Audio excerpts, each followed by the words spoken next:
Crazy. Y'all crazy as fuck. Hey, this is what you get for recording our green room. I'm going to take your kick down. Hold on. Are you ready? Yep. Yeah.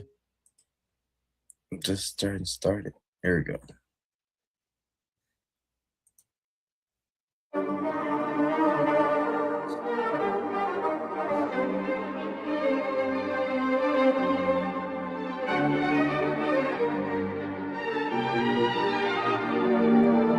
Y'all can hear that chat, right? Nah, y'all didn't hear that.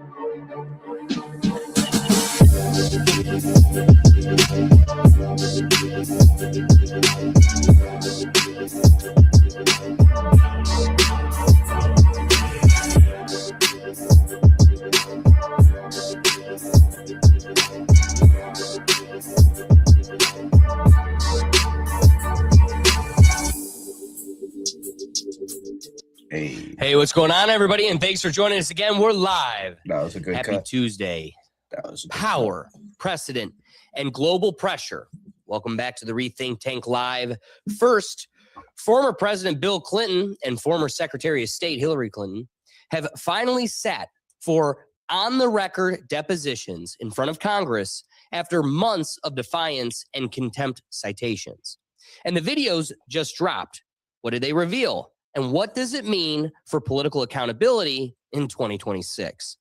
Then, in a controversial 5-4 decision, the United States Supreme Court ruled that the United States Postal Service cannot be sued even when mail is intentionally not delivered. That means no money damages, no civil liability, even your mail even if it was withheld on purpose. Sovereign immunity just went nuclear.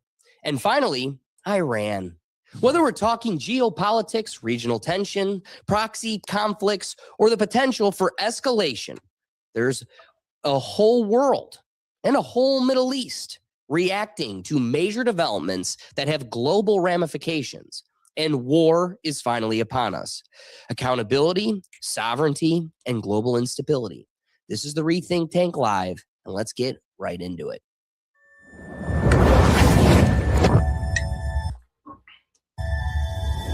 Into it, chat. For those of you who have joined us in the past, you know that we like to open up the show where we have the chance to get some updates on the board. So I have some for us. First, when we talk about finance and the world of crypto and just I'm gonna double down, finance, money management, somebody that's always at the forefront, got a lot to say, couldn't be louder with their Bentley doing the one-handed catches. It's crazy news that our main man, Odell Beckham Jr., is officially bankrupt. It's really crazy to think, considering this wasn't a guy who burned out in his career early. Like, he's been in the league for so long. He's made so much money. We've made so much money. Will, the heights this man was able to achieve, he has Justin Bieber giving him BJs in the middle of a club, and you're going to be panhandling? He just had his last two super luxury cars repoed by the bank, and now he's in like a Honda. Hey, Bro. Those are good cars, man. They get good mileage. So ask him. You know, he's actually a finance expert. That's why he's. I bet you the maintenance is probably a lot cheaper. Some would say. I bet you the mechanism of the logo of you one-handed catching, that one gear, that mechanism messes up. That's expensive. A Bentley? Yeah, he spent all of it. As somebody that finds his way proclaiming financial guidance, and we've had enough acknowledgments on the show, I couldn't leave this week's news without at least reporting that Odell Beckham Jr. is bankrupt. Because last year he had keeping it moving along. One of the other things that has caught a lot of attention, we kind of went viral with the story.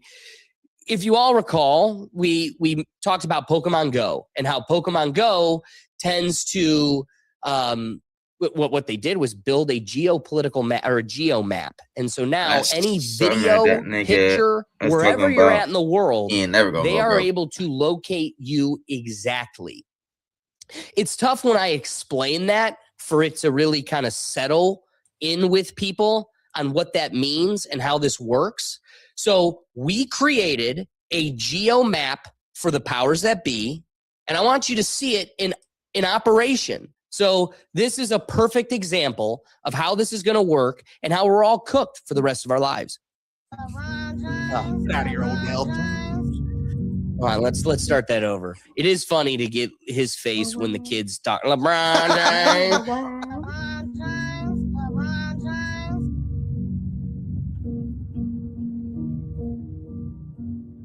Upload the video.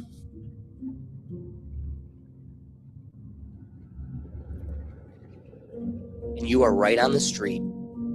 That's crazy. There's the fence gap. There's the red fence now. I mean, look at how the house, he's able to confirm, dude, every angle. This AI is look at just the corner of this garage. They're able to confirm. That's crazy. Like, yeah, this is the beginning of the end. And it doesn't shock people too much because we have Google Maps that, you know, a Google car is driven down every street. It still isn't too surprising to folks when they see it on the street level.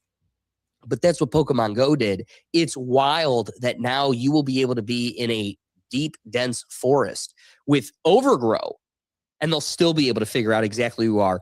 This is going to also play off of the Shia LaBeouf. They will not, you know, what is it? They will not silence us or whatever. Yes. They're going to operate off the sky, the suns. You're cooked, and they're going to know where you're at all times. Yeah, one of Shia's first famous arrests. My God. But everything considered, we've got some exciting ones to get into today, so I want to dive right in. All right, let's start with the headline that has been simmering for months and finally boiled over. Bill and Hillary Clinton are now officially on the record.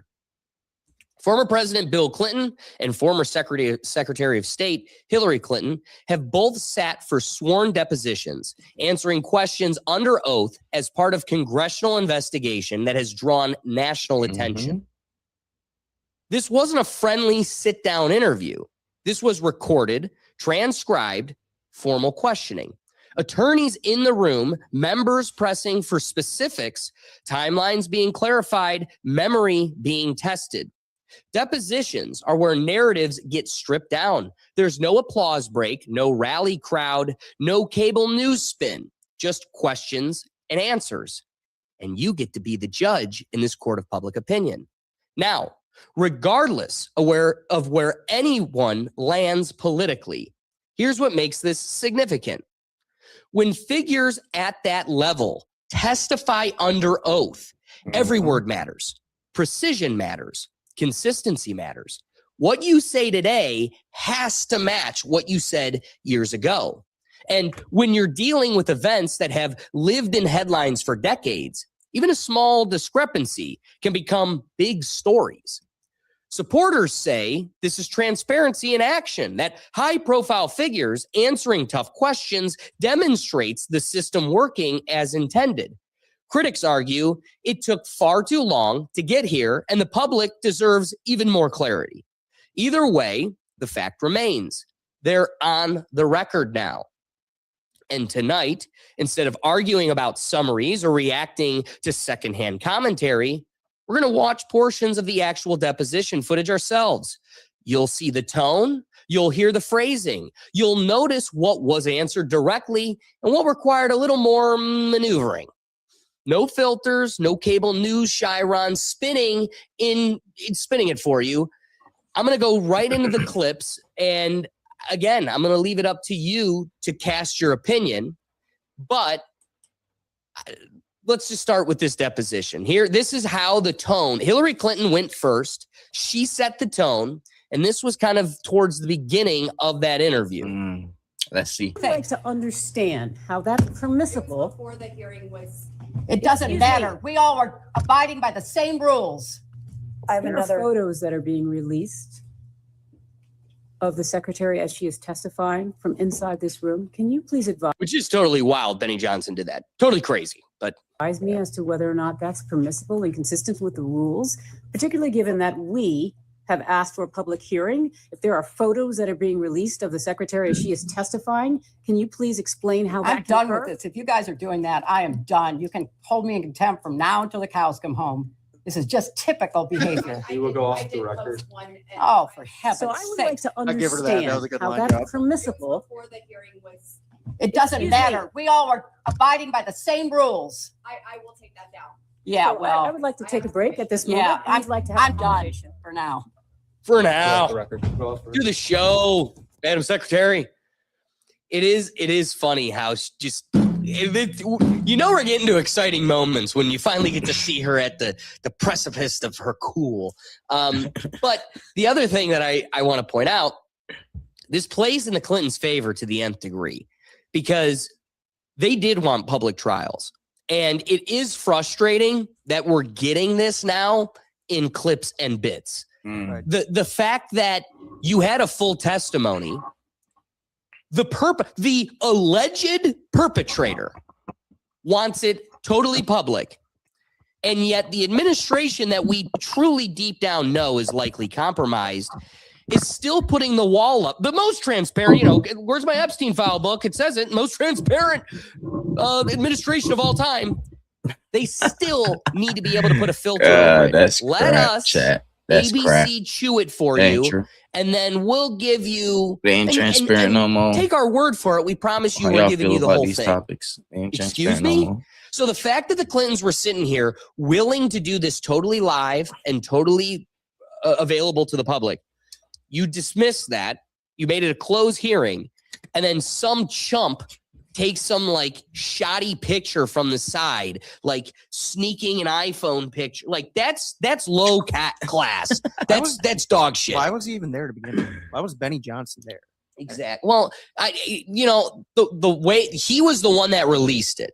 So I don't know exactly if he was in the room or if Mhm. somebody in the room sent it to him. I ain't know who But these people even are. then, Y'all know now who these you've got people a are, chat? collection of low-class people that are Right. steering this ship, which goes to show it's a circus top to bottom. There's clowns being interviewed by other clowns, and we're leaving it to the circus to bring us justice. So, yes, the first deposition, which Hillary comes in with a tough, stern tone and really kind of sets the atmosphere for everybody. It is crazy that the interview starts off this way. The fist pounding, the screaming, I'm leaving, they're out. They put a pause. Her representatives now come out to the public and explain, like, because of a malfeasance with the rules, we're taking a break and we may not continue. The beauty is for the public that keeps getting cheated by its representative system. Fortunately for us, it did continue. And this is where we get some really great moments. And again, clips. So we're just doing our best going through some highlights. Are you aware of any files that were on Anthony Weiner's laptop in a Love folder that was titled Yeah, you giggle, baby. Insurance, Life Insurance. Give me that grin. With a zip file titled Frazzle. I just want to jump in right here. This is, I'm taking a tweet from Sam Tripoli. If you're not following him, go find him. The fact that Sam really, it's acknowledgeable. When the powers that be are in depositions, sworn testimony, speaking to some of the most powerful figures in the world, questioning about Frazzle Drip, are you going to tell me that denies its legitimacy? I mean, Sam Tripoli's position was, for the first time ever, the government is literally acknowledging Frazzle Drip in the most formal fashion. And you're going to pretend that that's tinfoil hat BS from the undergrounds of Reddit? That was just in Congress. I'm sorry, but just that acknowledgement alone is huge. What's up, Ricky? For the people that's in the back of the door, what Frazzle Drip is, what's Frazzle Drip? I don't know if this is the show to kind of launch it down that road. I would say don't Google it. Maybe go to Twitter. Definitely find some stuff on Reddit. What I will tell you, dude, okay, here's what I will say. Something that has changed the route of my path and has committed me to this endeavor. Like, it's bigger than us. Preserving the human hive and fighting for love. The reason that is the only motive is because I am definitely living with a sense of PTSD. The things I've seen in these videos since I was a sophomore in college. I mean, this is how real it's been. When you see it, you can't unbelieve it. It's so very real. And I will say, coping mechanisms moving forward, you try to bury these things, you live with these things. It is crazy living down the Epstein files, digging through them and investigating, putting these pieces of the puzzle together. I saw one video like 2 weeks ago that literally broke me. And it's a child bolted to the grass ground as Epstein is using a glass, like magnifying glass, and burning the child. The reason they do that is because they want adrenaline in the blood. Now use your imagination with what they're doing with the blood. But that's what Frazzle Drip is it's essentially the process of adrenochrome, right? Is another thing. We've totally tanked the episode right off the bat because we're talking about these things. But it's vile and it's real. And it's just now it's on the record in a congressional hearing with one of the most powerful American figures in our history. It's crazy. That's huge. This isn't a nothing burger. This is legitimizing everything people were ridiculed for. And that isn't because they wanted to be right. Nobody wants to be right in this situation. Boy, wouldn't you love to be duped by internet fantasies, because then that means this harm isn't real. But the reality is this motivation is so steadfast because every day we're faced with the confrontation of how real it truly is. Okay. With that being said, I get it. anything else? Now. You know, I got it. All right, let's. Don't That's go the like chairman's this. ruling. This Is is this way within the outside scope? This Is this within the scope, Mr. if Chairman? the chairman rules that it's not What within isn't I have within the other scope? Based on Yeah, what you, seriously. Especially when the files are talking about Pizzagate. They're talking about it literally, and especially not to legitimize Pizzagate, because it really isn't totally legitimate. It's got the frames of legitimacy. Remember that was a hoax created by Epstein on Reddit. That's what was proved in these files, that he and Steve Bannon were behind QAnon and that they were the ones duping the public. So what they wanted to do was take reality and muck it and fog it up so much that nobody's able to determine what's truth and what's fantasy. So yes, this is relevant because it's literally in the files and you're dragged with that correlation. You're dragged into the correlation. you said in the public hearing, is this within the scope? We can go off the record for a moment. Mr. Chairman, is this within the scope? We'll go off the record and consult. Off record. That's it. We could go off record and talk. Viewed any 2025, 2026 Epstein files that were released that you believe reference or relate to those specific 2016 claims regarding the Podesta emails, Comet Ping Pong Pizza used as code possibly?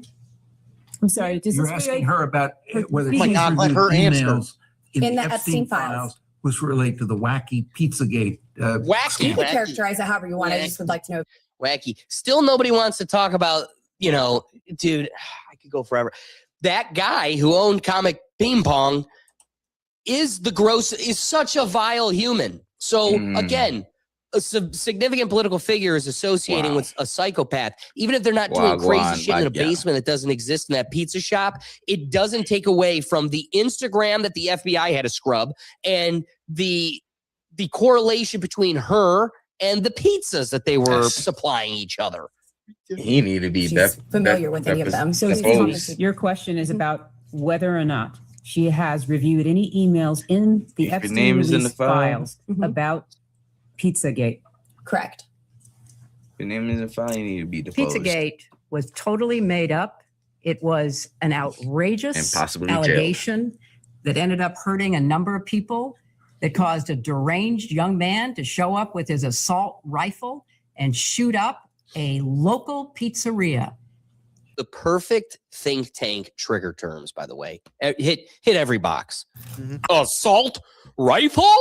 A skibbity toilet? I can't believe you're That's even a lie. referencing it. You should be.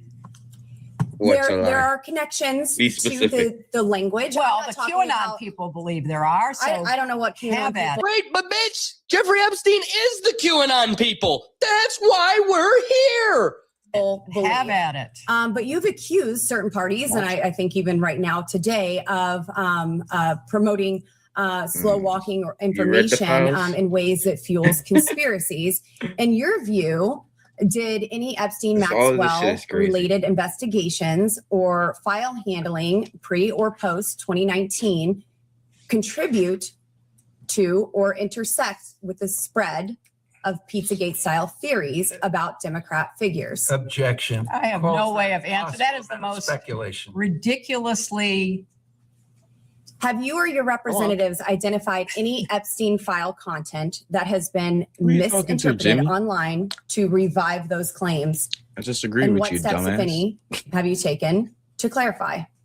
Again, object on the ground of And I said, I think that whoever this is all named very in the reasonable. files need to Well, be first deposed. of all, I don't follow the crazy conspiracy Need to be deposed stories that are online. or I possibly regret jailed. that anybody does. I find it quite. What's that? Didn't we just have her on a few weeks ago where she was like, I read about you it alright on the with that? internet? Yeah, yes. Didn't Well, she there's just do that? millions of files naming Trump. How do you know that? Millions? Well, I read it on the internet.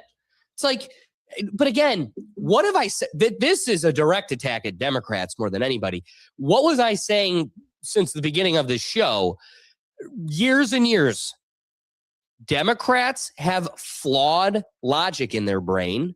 Somehow they have the ability to literally have their cake and eat it too. It is the most Jimmy, you're tripping, amazing bro. conundrum where everything they believe is an You're looking to trigger oxymoron someone. I and think a you're triggering direct yourself. contradiction with the exact opposite belief that they also hold. It's astonishing. I'm going to let her finish up here real quick. Sad, but also disturbing that people would believe some of what is put forth, like Pizzagate. So I have taken no Pizza. steps to review anything Do you think that might pizza- have. Why is ignorance a valid defense anymore? Like, this goes to the boomer parents in our lives, If you watch our to show, literally talk the about powers Trump. that be that Fuck, are worth like, quadrillions he's of in the dollars box, making our like, decisions. he's a weirdo. At this point, Like, what is Jimmy talking the about? stakes are so high. Children, by the millions, the stakes are so high. And again, we haven't even, this dialogue, we didn't even get to see if it got into the weird shit you're doing in Haiti and everything else. When you have all these loose ends that are incredibly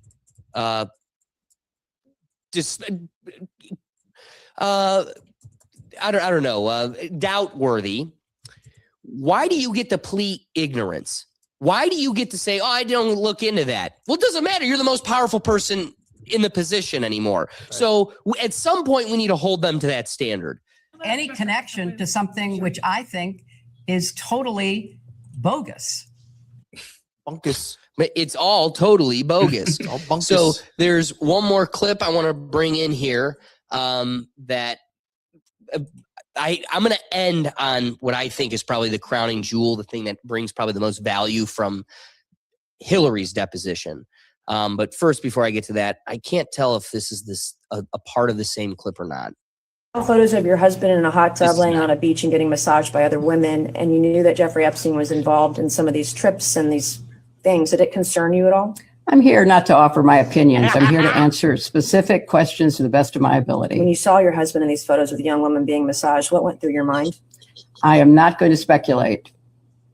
You didn't have any feelings Ooh, about someone young got good women memory. massaging your husband. Love it. I am not going to offer opinions or speculation about. You got good Anything memory, that- brother. Here's what I'll say. I don't care if we get anything of value from this line of questioning. What I'm psyched about is that one of the most powerful villains in our world has to sit through this. Dude, Like, live it, resonate in it, Marinate. I'm thinking of it. She's made an entire career out of being a corrupt politician while also simultaneously making a career out of talking and answering questions poorly about her husband's infidelity. In For almost many just as chapters of long. her life. Yes, for almost just as long as she's been a political player, she's been having to answer questions like that, and it's still not going away. It's beautiful, And at your old ripe age of retirement, dude. it's only getting worse. Dude, just the way she's answering it is she has recited this answer so many times to where she's just tired of saying it. And I love it. I love it. Have you ever seen like comedies, the way they, or even The Good Place, the show, the way they kind of like twist what hell is, and it's like a guy. I saw this on The Whitest Guys You Know, the TV show recently, where he's Google like, it, bro. got the devil's talking to the guy in hell, and he's like, I don't know, just asking the same dumb questions over and over again. And the guy's like, "Stop doing that! This is hell!" And he's like, "See, told you." It's this is her literal hell, and I love it. This is hell on earth, and even if See, it's none just of y'all for go 5 over minutes, on we their got her channel to for talk 3 about minutes. Sit in it. Wait, hold on, we're not even halfway. Hey, Hillary, got another question for you. I have no context for and was not there. Boys will be boys. After you learned that Jeffrey Epstein was convicted of sex crimes with kids, did any of these photos of your husband with women being massaged on the beach that concern you? I have no context for even answering that question. And I think, obviously the innuendo, all the rest of it. I'm asking a black and white question. I'm not putting Innuendo? any leading statements into it or adjectives. Did you do anything to determine what was Good happening? answer. Cheers to Mace. I didn't embellish.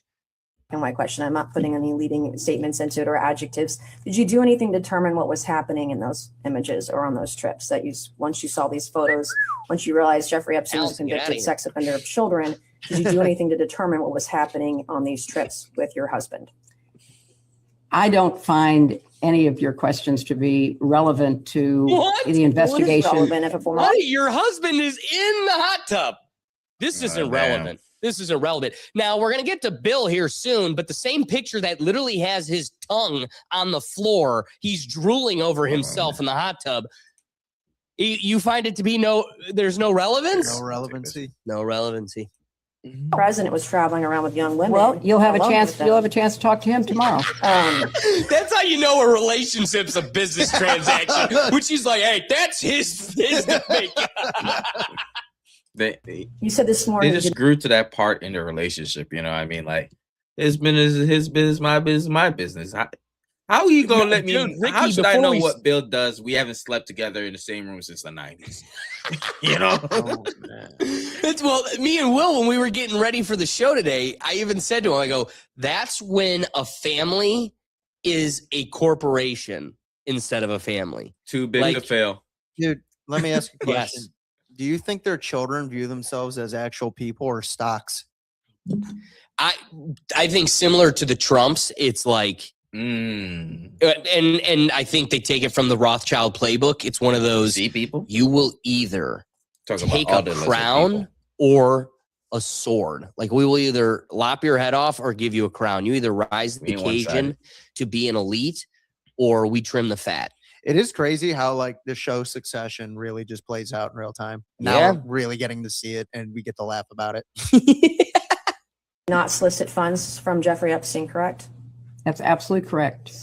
Did anyone solicit Oh, we're funds gonna- from Jeffrey Epstein on your behalf? Not that I'm aware of. Did you ever invite Jeffrey Epstein or Ghislaine Maxwell to any of your? All right, so now it's about to get real juicy. This is I think the most fruitful part of Hillary's deposition, and I think Let me give y'all the you link know to the the show. conduit she uses to get to Jeffrey Epstein highlights in this administration and other blue administrations who is a true villain at the forefront. Out at all. And what then she how do was you know doing. Howard Lutnick? I know Howard Lutnick because when I was senator on 9/11, the firm he headed, Cantor Fitzgerald, suffered the greatest loss of life. As I recall, something like 650 of his employees were murdered by terrorists that day. Howard Lutnick missed being a victim because he was delayed dropping know his that. I child asked off. you. To, Yeah. I love Sorry, you, you asked the Nancy. question. I'm going to answer your question. This was what I spent You're my going to yell at time me. doing. I'm a I survivor spent trying to look out for other Well, survivors trying to and get to the I bottom was of it. taking care You of waited the 6 people months who to lost get here today. 3,000 6 months, lives and now you're being at World defiant Trade and Center. indignant today. You asked me I have about met Howard with Epstein Lutnick. survivors. I'm a survivor myself. You have emails. You've denied that Jeffrey Epstein, that you tried to get Jeffrey Epstein to give money to you. I did but not. Howard Lutnick was If you used to have an get email money. with me asking Jeffrey I Epstein have for an money, email from Howard Lutnick sending it to Jeffrey Epstein and his people to I raise don't- money for I don't you know for about- an event, an intimate I take event money for from you everybody. at his offices Well, at Cantor Fitzgerald. You're look, going to sit if here you- today if you would and, let me and, finish. and obfuscate and say to this committee, you didn't try to get money from I Jeffrey didn't. Epstein when I there was didn't. an intimate event in an email that Howard Lutnick emailed to Epstein's people and Epstein to get him to come to your intimate event at Cantor Fitzgerald, a very small event. And so I'm not going to public. You want to yell at me? That's fine, but I'll yell right back. Well, okay? I am looking out for Jerry, somebody. I'm you go doing right a back job to that her you sister. would not do and refuse to do as Secretary of State. Thank you, and I yield back to no, Congresswoman. I'm going to finish answering the question. do which I it. have You the do right to that, do. but you do that, Hill Dog. I am very sympathetic to your personal situation. Here's what I will say. No, you're not. You're right. Would I want to again in Damn. the world of moderate logic, like everybody's a little right and everybody's a little wrong? I need to give this woman her flowers. Do you want to see a masterclass of there's top tier, right? Like everybody knows the gold tier. But then as things like continue to grow, we've made up like platinum and diamond. Yes. This woman is the highest tier of grade A politician, like just thoroughbred talent politically. You want to see this in full display? She caught herself losing her cool, getting in a shouting match because we definitely struck a sensitive nerve. And the way she is able to absorb and deflect on, watch this, the way she gives her flowers to Nancy Mace of, listen, I recognize that this is an admirable pursuit. I stand with victims, but shove it up your butt. It's like, whoa. Wonderful, wonderfully done, ma'am. I am very sympathetic to your Why don't they get personal situation. I have up read about there? it. This is I have seen ridiculous. you Have this, testify then or this is speak the on the third floor person about they it. are. No, they're all And pedophile. I very much sympathize with not only what you I went agree. through, If your but name's in an Epstein appreciate your file, effort to stand up. for you need to be survivors. investigated and deposed. I was a senator Let representing me drop the the link people again. who were I pinned the murdered link. on 9/11. So jump Nobody over there on the lost Rethink more Tank, people than and we'll Howard answer it for you on the Lutnick. You show. can say whatever If you you want. drop You it can over call here, him and have him I'm the appear only one before the gonna answer committee. it. All right. But I knew Ask yourself why they're not. him. I knew him as the man who lost the employees that he knew intimately, including his brother. And he was a So go-between I between work- you and Well, let Jeffrey her finish Epstein her raising answer, money for please. you. Let her finish her You answer. know what? She is a great actress. If you don't want to hear Let me show what you how emotionally comments. affected me, I can that's pin fine. comments, you know. But that's why I know Howard Lutnick. I went to the memorial service every 9/11 after the formal service was I held. see what you're with doing here. all- and you're with obfuscating. all of I don't his see people, any of y'all over family, there You and Jeffrey commenting. Epstein Come on raising now. money for you. Well, you know, Howard Lutnick and I did work Thank you. I will together now yield because to we you. had a lot of victims Thank you. Melania is an care of, immigrant and we too. work So together Trump to hate on the rebuild immigrants. His own downtown wife is a Manhattan. fucking That immigrant. is how I know Howard Hey. Lutnick. This is facts too. What a patriot. She's a great Fine, I'll do politician. Quite literally. I mean, it was a moderately long deposition. I think it was like 2 hours or so, but you know, there were some fruits, but not enough for it to be impactful. If I could boil it all down to really one clip, this is the whole deposition in one short clip. behavior. We will go off the record. Oh, for heaven's So I would sake. like to understand how that permissible. It doesn't Excuse me. matter. We all are abiding by the same rules. I will take that. Yeah, I well, would like to take a break at this yeah. I wish they got like I'm fire done come out of her for mouth. now. Go off the record. Go off. Go Hey, off the record. This is out of We're left off the field. record. That was good. That was good. I didn't see that. I didn't expect view of that it coming. before. Well, let me ask you guys before we get on to Bill. Will, God. Ricky, got any thoughts on Hillary's performance? Funny enough, no. I mean, it speaks for itself. Yeah, It's I one of didn't- those rare moments where you got to see her. Again, you said it. She's very masterful, kind of being able to center herself after she kind of gets riled up. But you really do see the side of her that we've always known is there. And again, then it's all the political jargon. She's able to find ways to kind of move around the questions, not be super direct with it. But I mean, the proof is in the pudding when it comes to the files. So Exactly. I got to tell you, Ricky, what are your thoughts before I pull this up here too? I didn't think anything was gonna come of this other than like sound bites and little charades like this. So it's just entertaining. So pretty much just political theater, as you always say. It's just straight entertainment at this point. It is. Because We are literally watching political WWE. Nothing at real this is point. gonna come from it. If your name is in the Epstein file, you should be deposed and possibly jailed. I'm just saying. That's where I'm at. Well, and I'm hoping we see that, but I know that it won't be organically. We're going to have to force it. So one thing that I want to address before we move on to Bill, because this really only was highlighted and raised during the Hillary Clinton part. First off, I want to show you a picture. If anybody knows Laura Loomer, I just need to highlight this photo. Like, this is what we're talking about. This is who you're getting your political science from. Two freaks. And it also goes to show that it's all fingers of the same hand. oh, wait, All wait, birds- Alex. I Yeah. think Loomer was the one who took the photo that sent it to Benny Johnson. I think she was there. No way. I think she was there. Can you search on that while we? Yeah.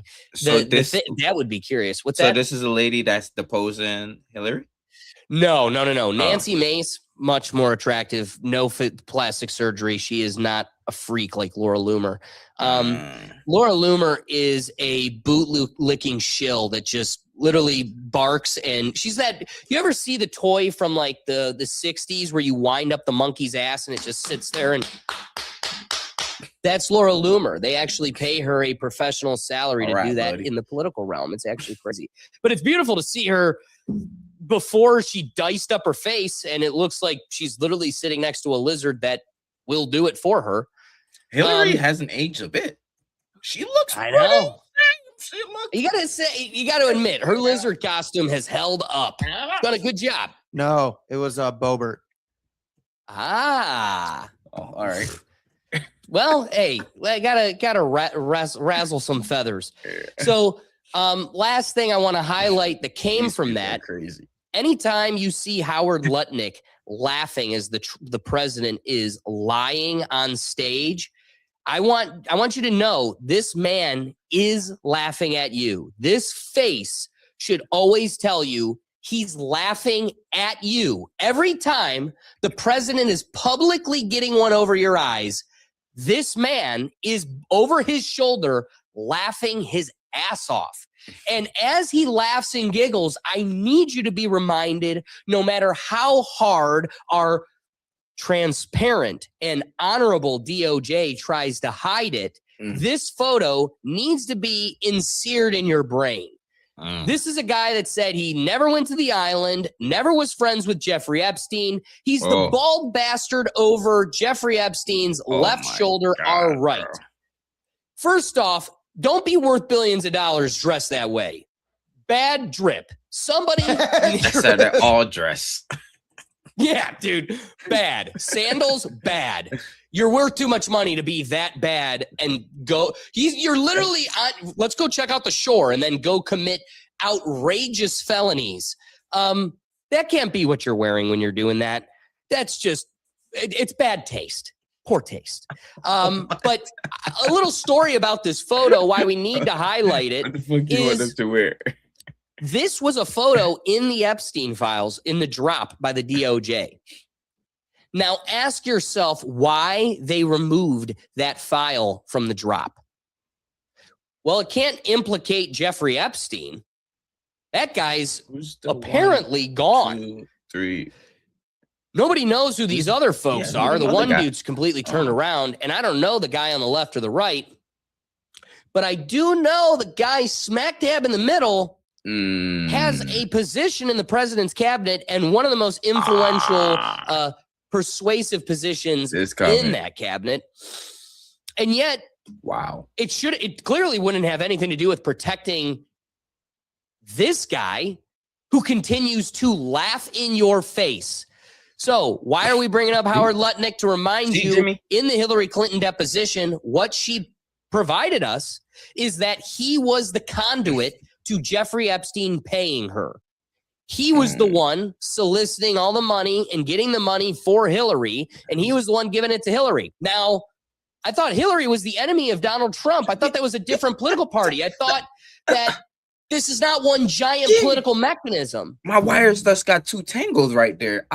Yeah, dude, you're very quickly becoming Charlie from Always Sunny, where it's you're sucking the cigarette. I swear it's all connected. I swear. Dude, you're seeing it.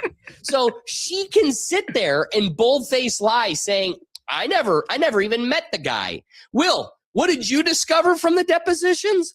Which part? That they never had contact with each other. Oh yeah, they never met. They didn't even know each other. I don't even think they were ever in the same room. It's like when you ask yourself, I've never seen him and Batman in the same room, so maybe he's Batman.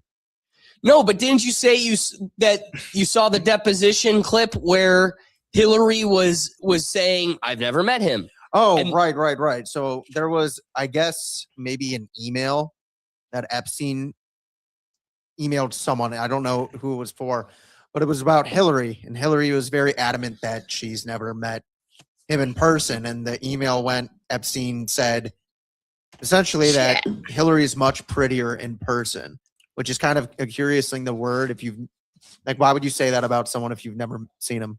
In person. Yeah. Like, how would you know that? Right. So again, keep catching the tiger's toe in the trap, and yet we have no system of accountability, so it continues to slip through. Now, I want to dive into what I think would Hey, make be sure y'all drop your comments. the what y'all much think about more this. entertaining half of the depositions, which is Big Bill. Big Bill. Good Bill. Big Good Bill. bees. He's done nothing wrong. It's been So- a while since Bill's made good television. It's been a while. And boy, did he do it this weekend. You know, it is funny. We're going to be getting into it here at the end of the show, talking about Iran. But Will pointed out as we were prepping for the show, how funny is it that World War III is tied as a trending topic on Twitter and on the internet with two individual humans? Like Bill Clinton, Hillary Clinton are trending at the same degree as World War III. That's wild. But anyway, Bill, got anything good One for us? Nation gonna start World War Justified in the Epstein cases that Epstein Look at said, that face. you quote, like them young. Why would Epstein say Damn, that bro. about you? Are you asking his opinion? Put some glasses on, man. Dog look tired. Yeah, I don't take a nap. Asking him to think about why Mr. Epstein would say Correct. something Why about would, him. why would Epstein say that So about she's the asking you president? to try to be in Mr. Epstein's mind and guess at what Mr. Epstein would have thought about. Clinton likes them young, referring to girls. Dude, wait, pause. Oh my God. When she said that, his eyes went up going like, oh. Dude, when I first saw this, I'm like, this is Christmas. Yes. This is literally Crazy. Christmas. No. Again, I know that I'm not going to get the truth out of you. I've seen a courtroom where they ask the murderer, what were you doing on that day? It's like, I know I'm not getting the truth, but boy, is it entertaining to have you in the hot seat. The eyes gave it away. His eyes going up like that was the most like, I've said that. I don't know if he heard it. These niggas. First of all, Take your time. that's not true. Hey, make sure y'all What's like not and true? subscribe, That I have any please and things. Say it. Like and subscribe. interest in underage, I didn't say underage. I said young. Yeah. but it's still not true. Still not true. Is an intern yeah. young? I like them old biddies. Have you seen my wife? Yes. Okay. At my age, Did- anybody younger than Did I you am. is know young. Jeffrey Epstein? So wait, then you don't like anyone? What are you meaning? So right at the end, he goes, anybody at my age, anybody younger than me is younger. It's like, okay, so do you like a 75-year-old? Do you like a 65-year-old that's still younger than you? Instructed a witness to deny you were ever on his island? Here's what I'll say. My grandpa who came over here on a boat, he may never have, family of goat herders from the Mediterranean. They'll never have the money these people have. But you know what I can say? In his dog days, when he's just like, kid, let me tell you. Like His ass was never in this chair. Join us on And Rethink you know what? Tank That if you want should it say comments to be enough. shown on their show. That says it all. My show. I love my papu. He didn't have to since I was never there. Did you ever travel to Zorro Ranch? You're crazy. Is that the one in New Mexico? Yes. No. Okay. Have you ever How'd you know flown that? on anyone else's private jet? Right? Hold on. Let's go. Real quick. Ready? Is that the one in New Mexico? Did you ever travel to Zorro Ranch? Is that the one in New Mexico? Yes. No. No. Okay. So what does it tell us? There's more. And which one were you thinking about? Yeah. If it wasn't Zorro Ranch, which one were you riding them, cowboy? Dude, he didn't even hesitate. Didn't even hesitate location. Hey, Nope, Josh, not that No, one. not that one. subscribe. Not that one. Don't ask about the And $50 like. million Right, mansion Joshua. in New York you got for free from Les Wexner. That's a different. Oh no, George Subscribe and Soros. like That's a my free. different. Appreciate you. Mm-mm. But you didn't ask it. That's a you problem. Join us Okay. over there Have you on ever their flown channel on if you want your anyone comments to else's be private shown. jet 26 times or more for overseas trips? I have flown as many miles on other jets, but never with as many stops. How many other people's planes have you used, like Epstein 26 times or miles, etc.? I don't know. I did with Steve Bing, who's now deceased, and probably with 4 or 5 others. Okay. Interesting. So maybe about a half dozen billionaires total. So See, you named one who's deceased and like 4 or 5 others. What's the rest of the group, Bill? What was the group chat name? Who them Back boys? The St. James Boys?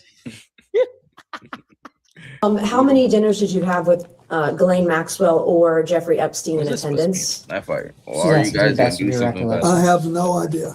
Yeah. Okay. Did you What ever is this supposed discuss to mean, sexual bro? misconduct allegations made against you with Epstein or Maxwell? Never. Did Epstein or Maxwell ever offer to help manage or silence women who made sexual misconduct allegations against you? No. Did Epstein or Maxwell ever offer financial support directly or indirectly to legal defense funds related to impeachment proceedings or civil actions against you? Not to my knowledge. Do you think a young girl massaging a president is unusual? So are you asking his opinion? Well, he You're was asking his massaged by opinion? a young woman. I'm asking if he thinks it's unusual that a president, sitting president of the United States, leader of the free world, that So it's I'm sorry, unusual. a are you young woman speaking would to, be- are you talking to the instance of Yes, is it unusual that the a back young woman would be massage massaging that occurred while he was not president? I'm just trying to understand. You said a president of the United States. former president? Thank you. Just trying to make sure. Oh, yeah, no, Correct you me. are proper. You're You're right. You I'm know, glad. I'm nuance. glad she was there to let her know. Nuance is key. I'm great. Filibustering? It No, is I don't need sometimes. to. I'm actually trying to I make sure think that I'm as pretty you, clear. He said he You was said he was a sitting president. Bill is in the Oval Office getting massaged by you said a Mike. sitting through all the president. I want you to be clear so that when he answers former you, sitting the president. How record do is you want to clear. do it? Is it unusual? Crazy. I have Objection no calls idea for- if it's unusual. Objection calls for speculation. I figured. Did you ever think that all these women around Jeffrey Epstein or Ghislaine Maxwell was Oh odd, my unusual, God. weird, or creepy? Womp, womp, womp, womp, womp. A, B, C, or all the above. There weren't all that many around when I was there. How many would you say is not all that many? I think that on this big plane that was working long hours, having 2 to 4 people on there, I thought was, as far as I knew, they were all helping. Flight attendants in tank tops and jeans, right? No, Do you believe you were a I didn't like that part. That was the bad part. victim of a Jeffrey Epstein intel operation? Do you think that you might have been like caught up in some of what he was maybe potentially doing? Excuse me, Congressman, which question are you asking? I'm asking Intel if operation? first of all, I don't some type of intel Welcome operation. to the I'm just conversation. curious because it's been speculated on today and yesterday understand. that he may have been an intel asset. Do you think perhaps knowing what we know now, the proclivity of it all, that he may have been targeting you as part of an intel operation? I doubt it. I doubt it. I had no influence. Who the hell was I? Because they're all already, they're all 2019, you compromised stated already, after bro. he Was Once- that Riggy? They're all compromised already. Once you're in the office, you gotta go touch the wall. Oof. Alex, what did you say about the He light is bulb right. before the show? Copper light Like, bulb? it's over. What do you mean? Oh, yeah. I mean, what do I'm you mean? scared. of Like Israel. you're just association. Yeah, Share that, let's please. bring it back to I'm sorry. Man, when you're the there's too many conduit to conspiracies criminality. that's going By on what do I that mean came by out to be that? true. And Hillary there's one Clinton gets to conspiracy- say, "Oh, I that didn't America touch don't the run light America. socket. The light socket to be being Jeffrey Epstein, Just saying. electrocution. I didn't touch the Too light many socket." voices out there. Okay, but there's a copper wire coming out of it, and you touch the copper wire.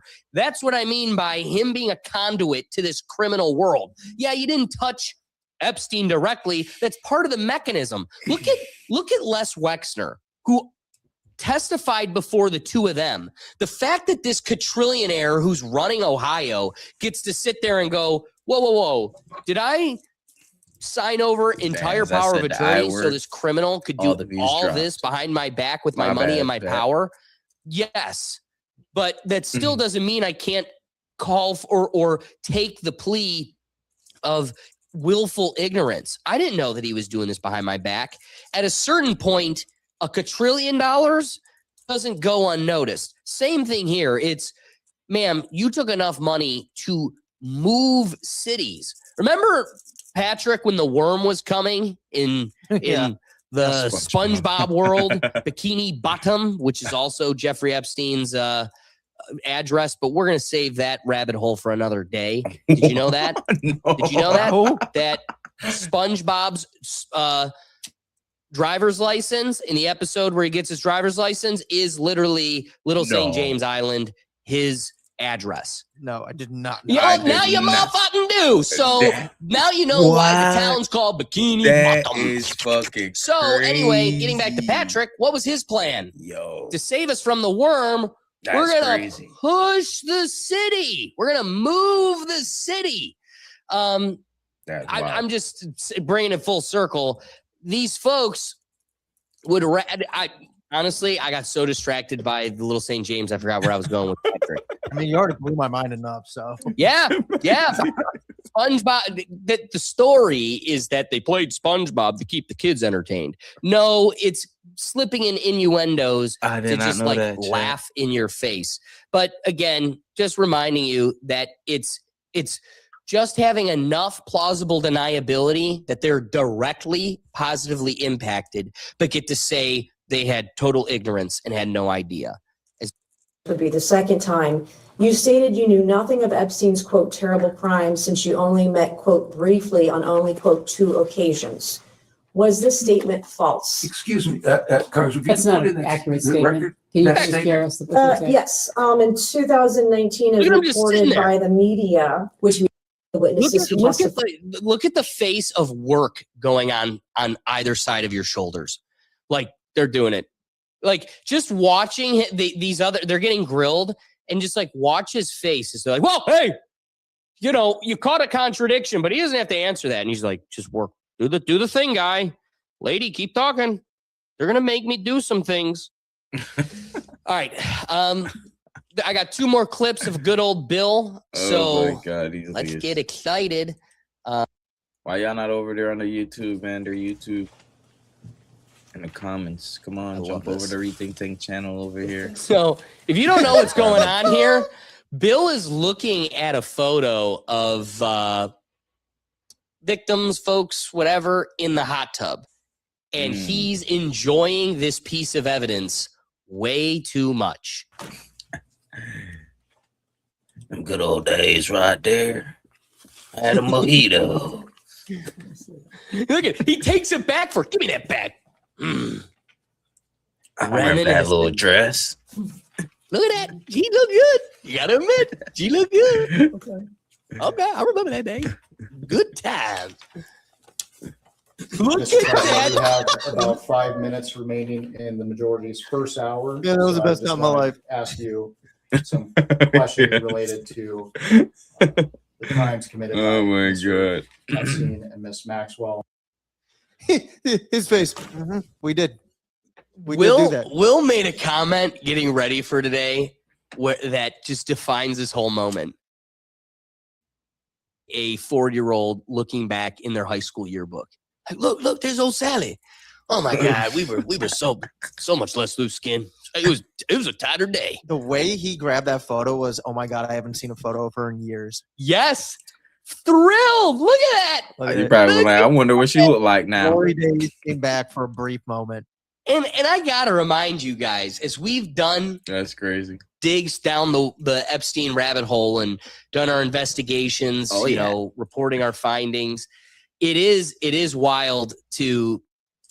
You got to find some of these photos. I don't want to display like Thanks. past content, but like that photo Facts. of Bill in the hot tub, just I believe this. comfortable. You can't I beat believe that. And he's gonna sit there and play ignorance. Like, I don't know. It was Facts. it was a fun night. You Dude, wish you were there. Dude, he's leaning back like, you got nothing on me. Nothing on me. All the president. It's like, hey, I got that 16-year-old on me. Oh, I got her on me. PDF files. Anyway, last clip of Download good it. old Bill. Anyway, That President Clinton was her friend, not Epstein's friend. Is that accurate? I'd say that it was say it. accurate to say that I felt closer to her than to him. And Wow. for the record, why was that? Her as in Jeffrey Epps or Ghislaine Maxwell. So yeah. And don't forget, Ghislaine was at their daughter's wedding. Because I had seen her more and because she was very good friends with Evelyn Rothschild and his wife Lynn. Oh, Who I'm even closer with. Rothschilds. whom I Wow. knew and was in regular touch with. There it is. Smoking gun. We got it. I solved the story 2 weeks ago. Wow. We know what it is. With the World Economic Forum, we were able to prove that this What do you is mean by the this? Rothschild US family MAGA? sneaking in their one world government. Us, man. And what is this admission here? Wow. enough. I knew her more than What do you Epstein, mean by and this? I was frequently around her because I was around the Rothschilds the most. Excuse me? So there's your nexus. There's your connection. Through the president of the United States. Former. Yeah, sorry. She did make Yeah, that nuance. clear. Now he can get all the massages he wants. Former. Let me give you guys an opportunity. Let me make sure real quick there's no other Billy Bobs. Nope. Any rapping thoughts from the depositions, Ricky? America is not run by the American people, and they're all in this. It's like High School Musical. They're all in it together, okay? They're one big pot. Every conspiracy is like front and face and center. It's crazy. Christopher You're we're right. living in. Will, any rapping thoughts? I need. To I hear think it this was split, really Chad. great that we've now got to see the dynamic I of need that to hear this marriage clip, Chad. again. I feel like it's been a while. It's crazy. When it comes to the things that they said, it's just more. Again, we all knew we weren't going to get the most enlightening kind of details, but you could see it in their face. After this, I'm Hillary gonna live looked on like the Twitch, walls please. were closing in on Oh, her, no. and Bill just couldn't hide it. Battlefield 6. Bill had no idea how to Y'all- handle it. Do y'all game? You're right. What's y'all game? And on PS5? what a beautiful moment. I gotta Crossplay. say, as something we've been like praying to get here, it's here. Oh, let me switch It's the nowhere topic near now. as fruitful as we had hoped or Let me switch the expected, topic. but boy, was it fun. It made for a fun weekend. At the end of the day, this isn't just about Bill Clinton or Hillary Clinton as individuals. It's about something bigger. The Clinton Foundation? No. When people rise to the highest offices in the country, they don't just inherit power, they inherit scrutiny. Depositions aren't reality television. They're not campaign rallies. They are one of the few mechanisms in our system designed to pierce through branding, legacy, and media framing and reduce everything down to sworn testimony. And that matters because the strength of a republic isn't measured by how comfortable its most powerful figures are. It's measured by whether those figures can be questioned, challenged, and held to the same legal standard as everyone else. Man, I think this On one the might be record, long. under oath, without immunity from examination. Court rules. Some people will walk away Postal from these Service can't be depositions sued. satisfied. Others will feel they raised more questions than they answered. That's politics. But the principle at stake is non-negotiable. No title, no last name, no past office should place anyone beyond accountability. Transparency doesn't automatically equal justice, but without transparency, justice doesn't even stand a chance.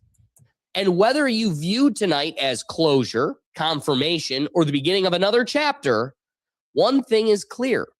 History isn't written by the headlines. It's written by what's said when the cameras are running and the oath has been sworn. That's the record. And now it belongs to you, the public, to judge. Now let's get to a more impactful topic directly from the judges above. And this is where the powers that be tell you how you're going to live your life and enjoy it.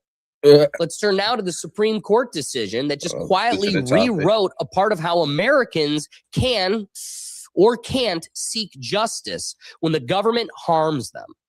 In a 5-4 ruling, the United States Supreme Court has held that you cannot sue the United States Postal Service for damages even when mail is intentionally not delivered. This came down in the case United States Postal Service versus Conan. Now, on its face, that sounds like it might just be about lost checks or junk mail that never showed up. But the implications go deeper than that. At the heart of this decision is a legal doctrine called sovereign immunity.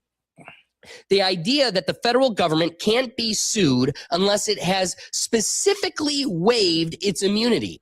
That principle dates back to foundational Supreme Court cases like Schillinger versus the United States, which held that the United States can't be sued in federal court without consent.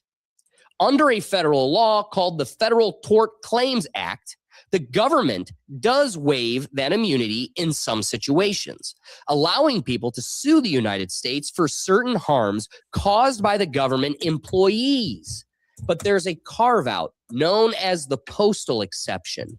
The government retains its immunity for claims arising out of loss, miscarriage, or negligent transmission of mail.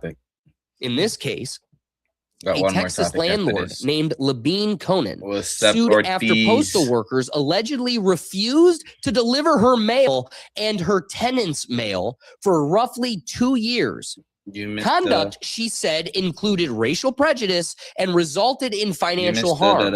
She tried to recover damages under the FTCA, arguing that intentional non-delivery went beyond mere loss or miscarriage. But the Supreme Court majority, in an opinion authored by Justice Clarence Thomas and joined by Chief Justice Roberts, Justice Alito, Kavanaugh, and Barrett, said that loss and miscarriage in the statute include intentional non-delivery.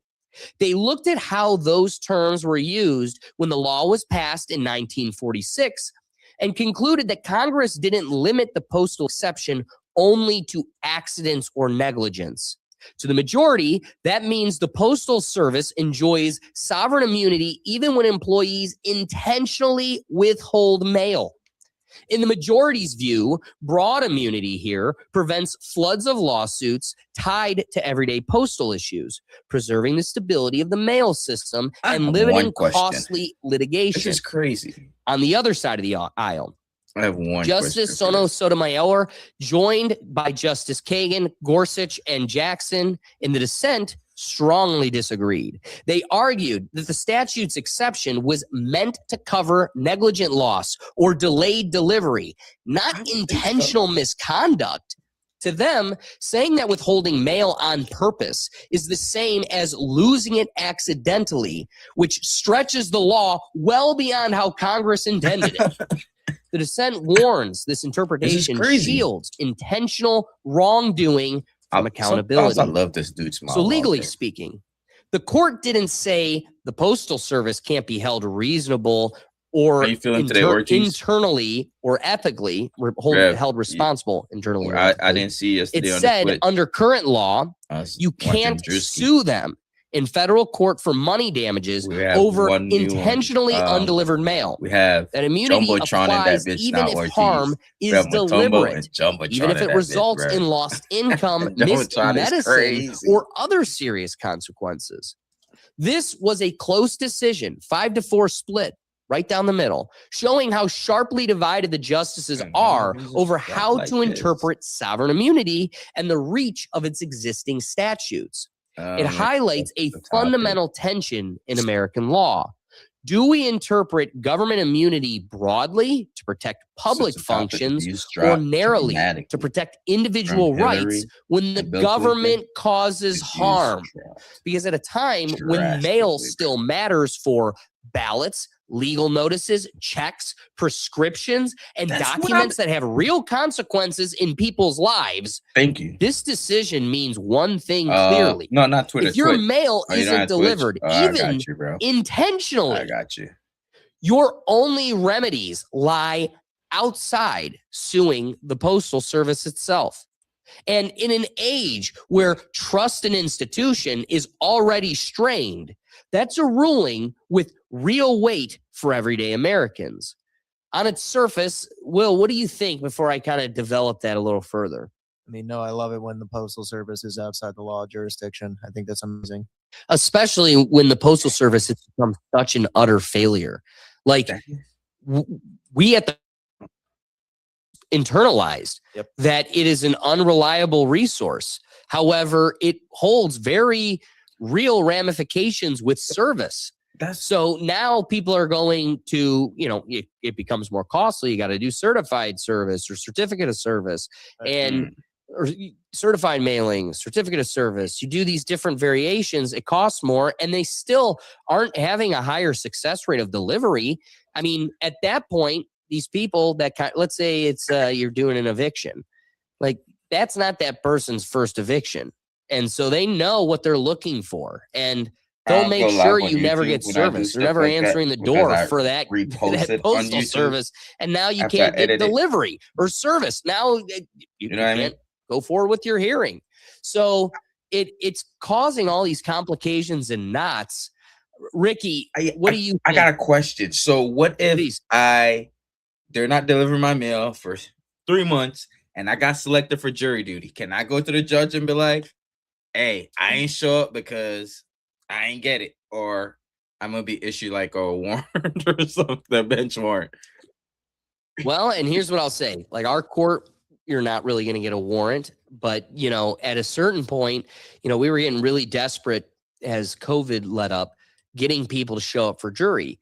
So a thing you could do, it was never implemented, but a thing that could be done is sending bailiffs to the juror's house and being like, it's time to go. Okay. You're coming.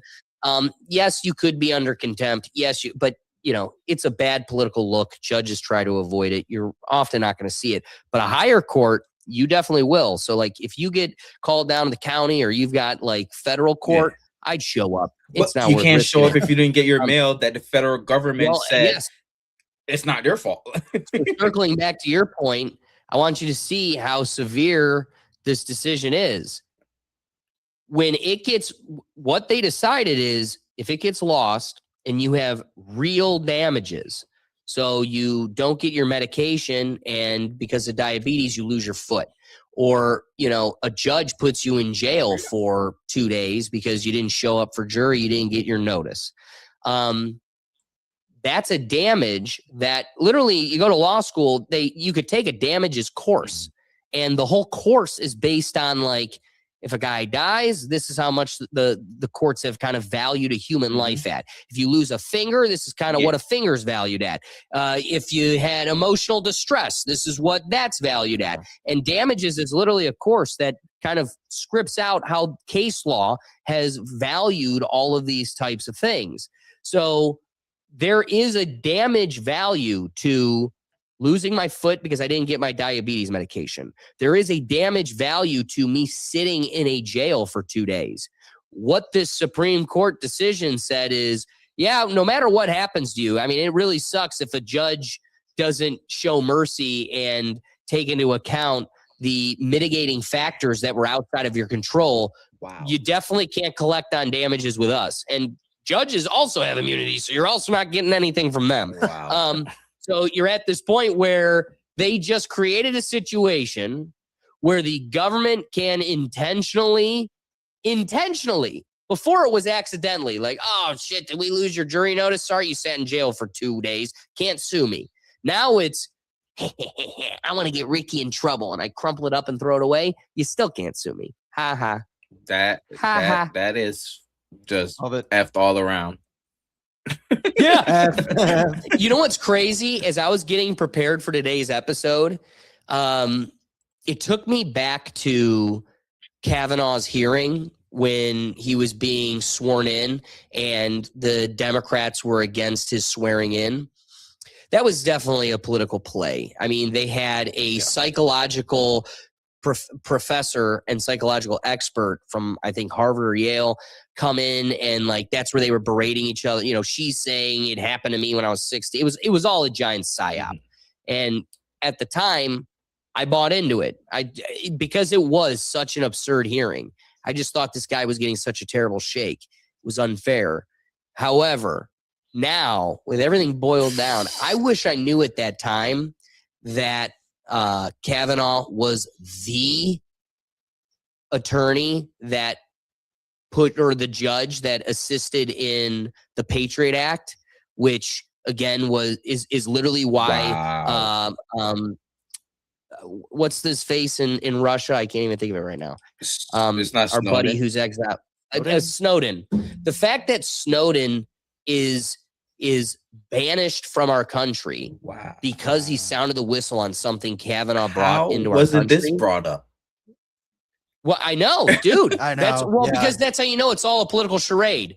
Those Democrats don't have your interest in heart either. It's all fingers of the same hand. So the frustrating part is I got really ticked off with South Park because they sided with the lady when they made a satirical Right. Yeah. draw, you know, and now it is like, yeah, no, this guy is Mr. Hanky. He is literally a turd. That guy is poop. And I'm shocked that I got offended and I never turned on South Park again. I was so done with South Park. And today I'm getting ready for the show and I'm like, once again, those two assholes got it right again. Like every time they're right, no matter how much. It's like at that time, my lens was mucked up and I couldn't see that like Kavanaugh really is a turd. Like that guy is Mr. Hanky. Wow. And that is the nicest way to put it. I mean, the dude's so much worse than that. So it's just shot. Like now we're here. And this is the guy again, now with foresight, you know, hindsight's 2020. It's like now, you know, this is one of the most evil judges and he's there for life. For life. So yeah, when we start pulling apart the layers of these ramifications, it's in his historical track record. And people. He just keeps replaying it in every decision he can. After people, no matter what, like the Patriot Act and the Postal Service. Come on, Dave, bro. What a way to write your name in history. Well, one last piece I want to bring up before we conclude the topic here. That's crazy, I was curious, chat. Can you sue the individual government worker personally? Because it's like, okay, you know, my brain goes, well, maybe there's still some individual sovereignty. You know, the whole theory and philosophy of our country is that we're fighting for the individual republics of people. I got to imagine this doesn't completely shut that out. So maybe I can't sue the government, but I should be able to sue that one negligent or, intentional bad actor at the Postal Service. Short answer, usually no. And it's very difficult. Here's why. Under the Federal Employees Liability Reform and Tort Compensation Act, often called the Westfall Act, if a federal employee was acting within the scope of their employment, the federal government is substituted as the defendant. Postal Service can get rid of your mail. You can't sue them on purpose so or accident. Once that happens, sovereign immunity rules apply, and if the FTCA exception blocks the claim, the case is dismissed. So you generally cannot bypass immunity by suing the postal worker personally if they were acting within their official duties.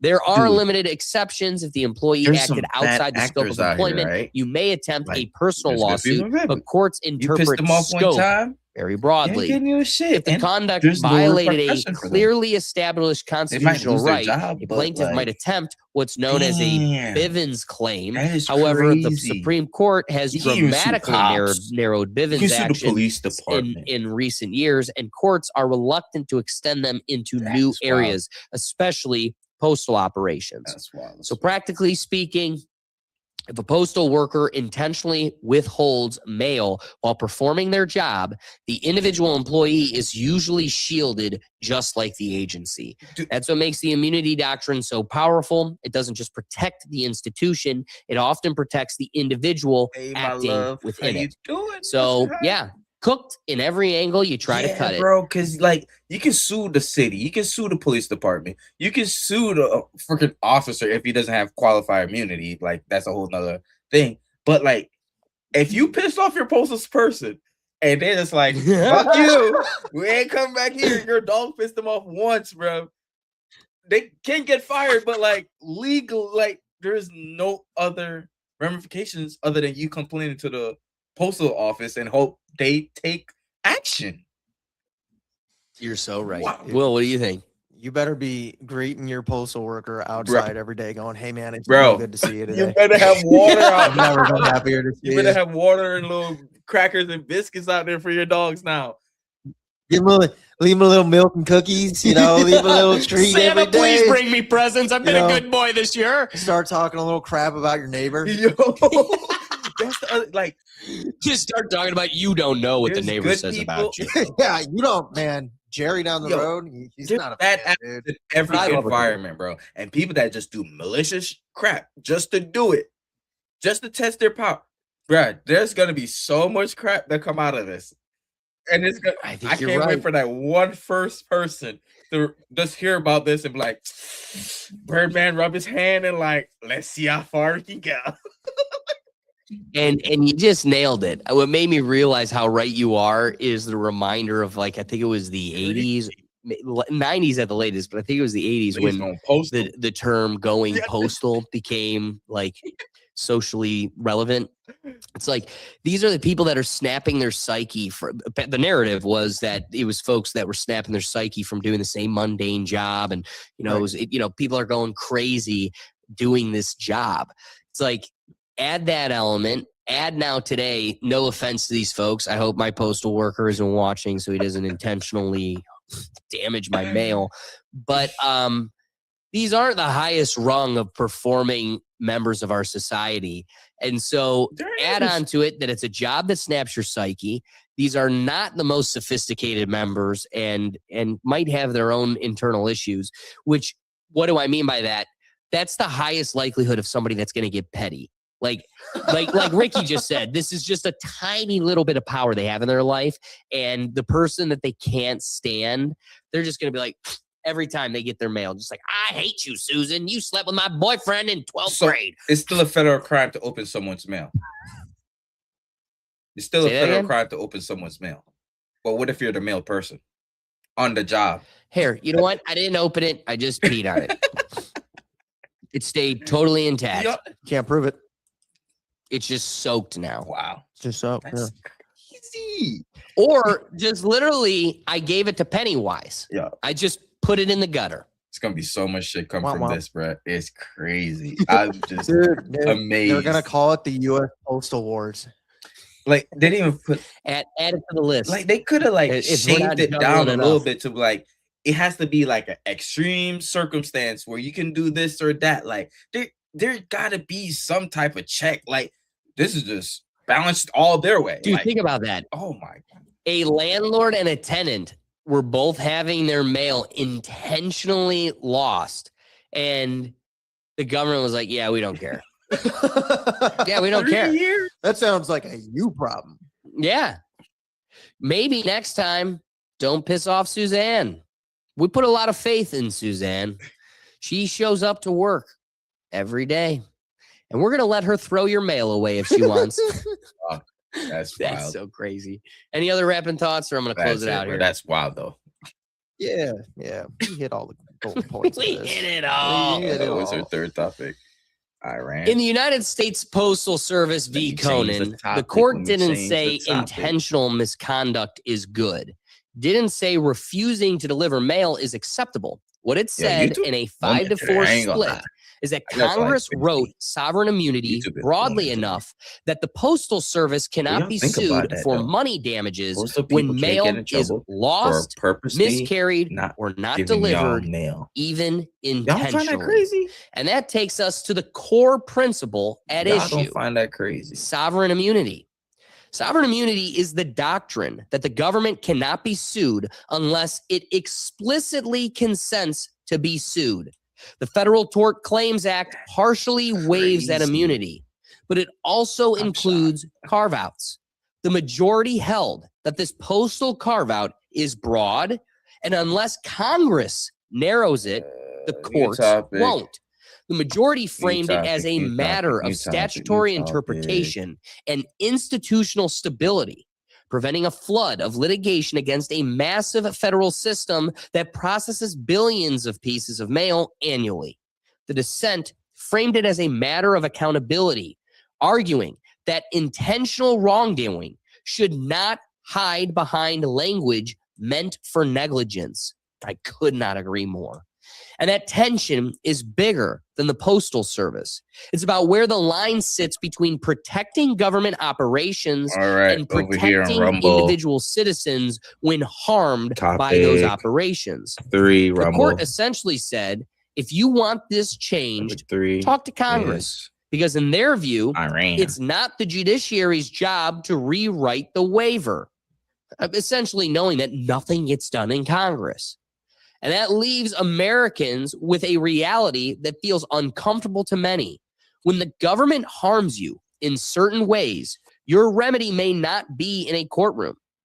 It may be political. It may So, be chat, y'all don't administrative, find that crazy though? but it's not Like, financial damages under they this can statute. purposely That's not a give you your partisan shit. statement. That's I a gotta go structural design of sovereign immunity on. as court interpreted. And whether you see that as necessary guardrails or dangerous insulation, it's now the law of the land. Now, with that consideration, considering the land that it is governed by law, let's just blow it up with nukes and bombs. Let's get into Iran. Let's talk about what almost feels unreal, but is absolutely real. The war involving Iran that no one really asked for, except one favorite group. Yet we're fully in it.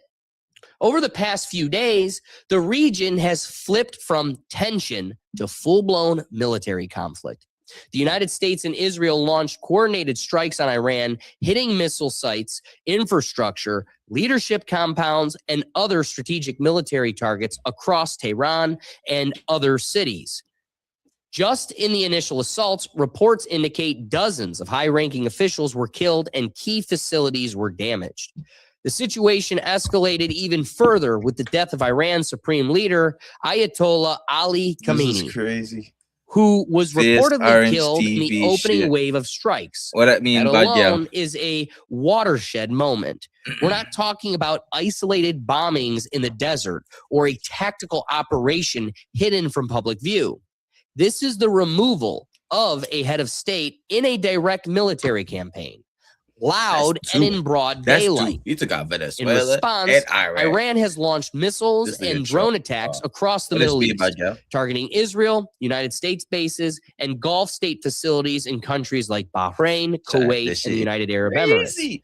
Those strikes, in turn, have drawn further retaliation from the United States and Israeli forces, creating a conflict that now up, stretches Rumble? well We gotta do it beyond over here. Iran's borders. This isn't a slow drift into geopolitics anymore. Iran has fired missiles at allied bases. U.S. diplomatic missions are on alert. And even Saudi Arabia and other Gulf states are weighing whether they should take military measures or not.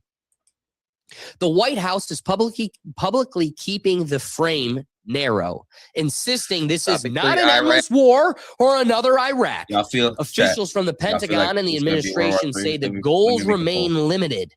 disabling missile capabilities, Make a reshaping defensive posture, and eliminating immediate strategic threats.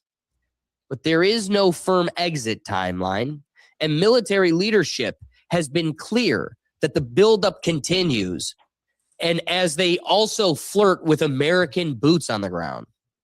Meanwhile, global markets are reacting. The Strait of Hormuz, the choke point through which a significant portion of the world's oil and gas flows, is effectively disrupted. That alone has a ripple effect on energy prices, shipping patterns, and global economic confidence, far beyond any battlefield in the Middle East. And on the diplomatic front, what makes this even more complex is that just weeks ago, there were indications of possible negotiations between the United States and Iran on nuclear issues. Some Iranian officials signaled openness to fair talks in early 2026.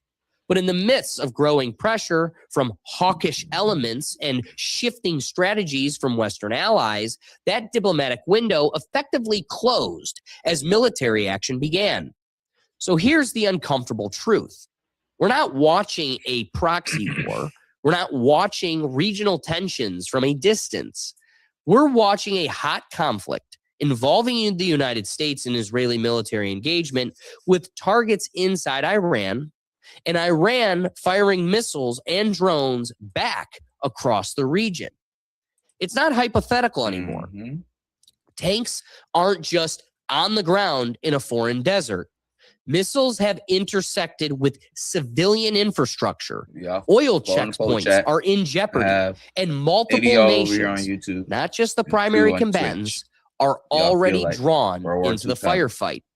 And make no mistake, this is a war that could spread. Missiles have hit allied states. United States bases are under fire. The entire Gulf region is on edge, from Bahrain to the United Arab Emirates. This was not a war most Americans woke up asking for. It wasn't debated extensively in Congress, but here we are in a conflict that looks very different from yesterday's news cycle and may shape the global landscape for years to come.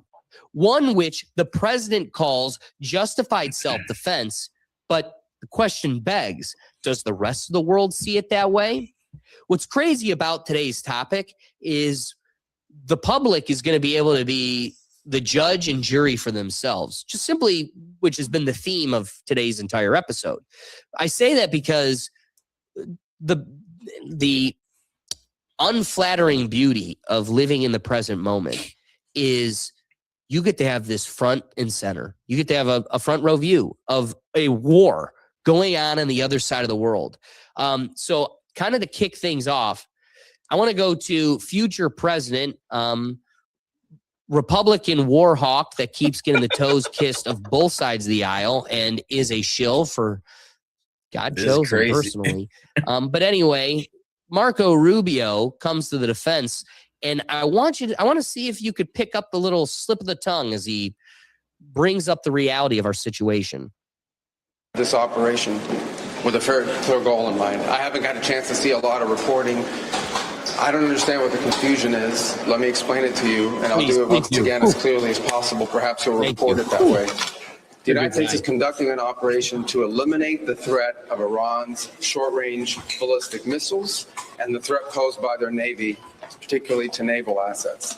That is what it is focused on doing right now, and it's doing quite successfully. I'll leave it to the Pentagon and the Department of War to discuss the tactics behind that and the progress that's being made. That is the clear objective of this mission. The second question that's been asked is, why now? Well, there's two reasons why now. The first is it was abundantly clear that if Iran came under attack by anyone, the United States or Israel or anyone, they were going to respond against the United States. The orders had been delegated down to the field commanders. It was automatic, and in fact, it bared to be true because, in fact, within an hour of the initial attack on the leadership compound, the missile forces in the south and in the north, for that matter, had already been activated to launch. In fact, those had already been pre-positioned. The third is the assessment that was made that if we stood and waited for that attack to come first before we hit them, we would suffer much higher casualties. And so the president made the very wise decision. We knew that there was going to be an Israeli action. We knew that that would precipitate an attack against American forces. And we knew that if we didn't preemptively go after them before they launched those attacks, we would suffer higher casualties and perhaps even higher those killed. And then we would all be. All right, let me test the think tank here. Rethink it. Anybody pick up the noteworthy moment in his speech there? Will? Ricky? No? No. No, I think I missed it. Yeah, he makes one great acknowledgement, which is, what's our question here? Why are we going to war? Why did you just kick off World War III? And his answer is, well, we knew Israel was going to attack them. That was going to cause them to attack American bases. So we had to attack them before Israel did. What? But that's our greatest ally. And as I told Will this weekend, it is crazy. We should get in line. We're stupid little goyim cattle that need to know our place. Do not forget, don't you guys remember at the beginning of time when God ripped open the sky and was looking at all the variations of colored people, white, beige, dark? He was like, you out of my favorite. God chose them specifically.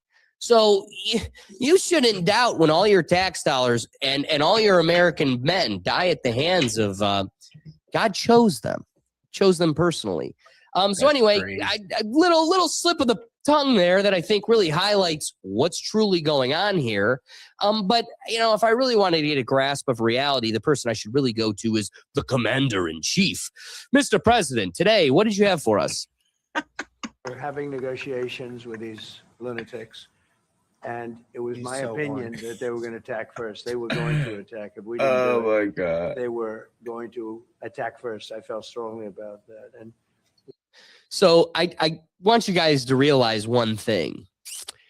You know he's going to have to go to a legal battle against Congress because you just created a war without the approval of Congress. And his whole legal defense is this was out of self-defense. That's what the president has to take as his position. But we just said that Marco Rubio, the future president, just said, because he's worshipped by both sides of the aisle, king of the shills. The fact that he told us, you know, we had to do this because Israel was going to attack and then they were going to attack us.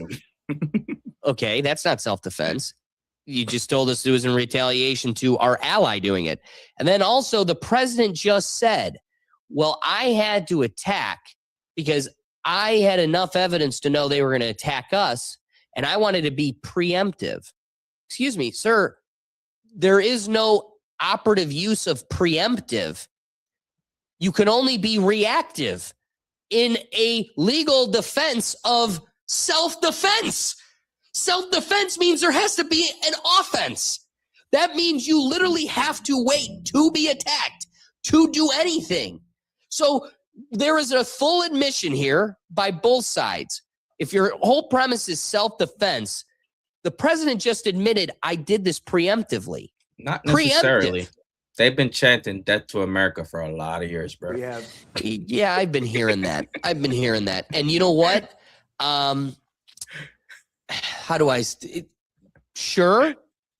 But also people have been saying, I don't know, I'm trying to come up with the perfect example, perfect analogy.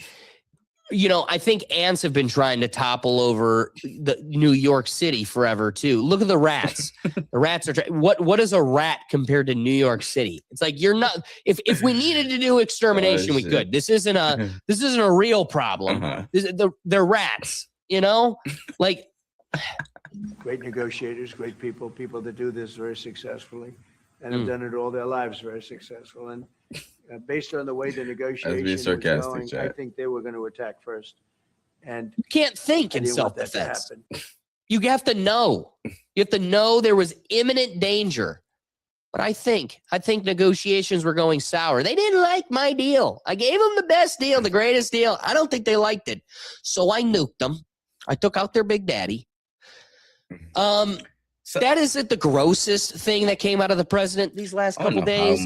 I saw this clip and it absolutely threw me. So again, you know, him and Pete Hegseth, the head of the War Department, they both say we're not ruling out boots on the ground. They refuse to. Oh, thanks, guys. That's wonderful news. Recovery of the wounded and send our immense. We have at least 6 American service members that have been killed in these last few days. Love and eternal gratitude to the families of the fallen. And Oh, sadly, there will Wayne said likely that. be more. Did you Before catch it that? ends, there will likely be more. And sadly, there will likely be more. Before it ends, that's the way it is. Likely be more, but we'll do everything possible where that won't be the case. We pray. So there's Donald Trump. I mean, I thought that was quite a statement, dude. Just straight up saying, like, yeah, they're dead, and there'll be more. Likely be more. Brother. I mean, you are in a conflict. Right, but again, you're right. You're right. That naturally comes with any Like, conflict. don't say the truth out But loud. just like Ricky opened up with, it's all about framing, right? There's the reality of the situation, and it's the lens at which they create your view of that situation. Take a look at this. The New York Times, here's one headline. Iran says dozens are killed in strike on school. So, one, no responsibility. Who did the strike? We don't know. Iran says, it casts doubt. It's like, this is the narrative coming from Iran, but do we really believe it? That authority dynamic compared to this other New York Times article where it says 9 killed, states it as a fact in Israeli city near Jerusalem after Iranian missile strike, naming the actor directly. This is very subconscious or unconscious logical manipulation that you don't even see playing an effect on the way you view this situation. At this point, I feel like this is all deliberate, bro. What? There's the What do you simple mean? wording of the article. Oh, yeah. It's all deliberate. It's not even. It 100% is deliberate, and that's part of the problem. Is then you naturally, because you've heard it so much, you draw upon these narratives you hear. Like, I heard that they say death to America. Here's what I'll say. I keep seeing videos of Christians getting spit on in Israel. Facts. At what point do I get to, like, okay, you found a video of some hobo in Iran saying death to America.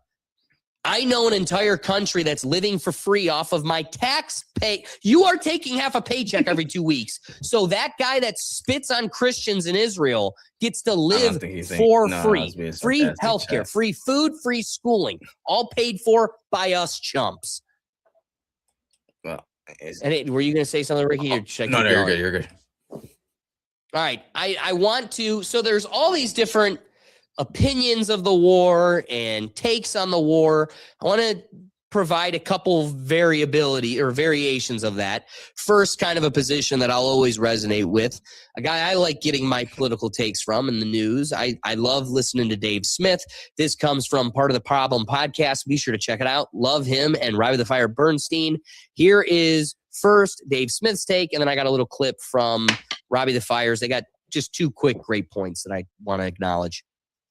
I think the thing that's really standing out to me, and it resonates. You know what? I got them out of order. First, I want to do Robbie the Fire second. So here's Dave Smith. Am I freezing, chat? Am I glitching or something? I maybe didn't do as good a job as I should have in the last episode of really making this point.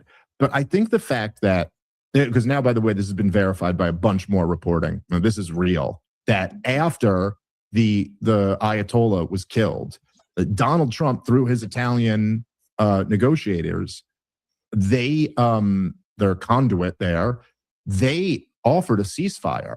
Like, Donald Trump tried to do the 12-day war thing and take another off-ramp, but the Iranians said no, and they've been responding for 36 hours since then. And the thing that's so, like, I think that's a really important dynamic, that has shifted. I tried to make this point on yesterday's show, but I think it bears repeating, or maybe trying to make it in a better way, that,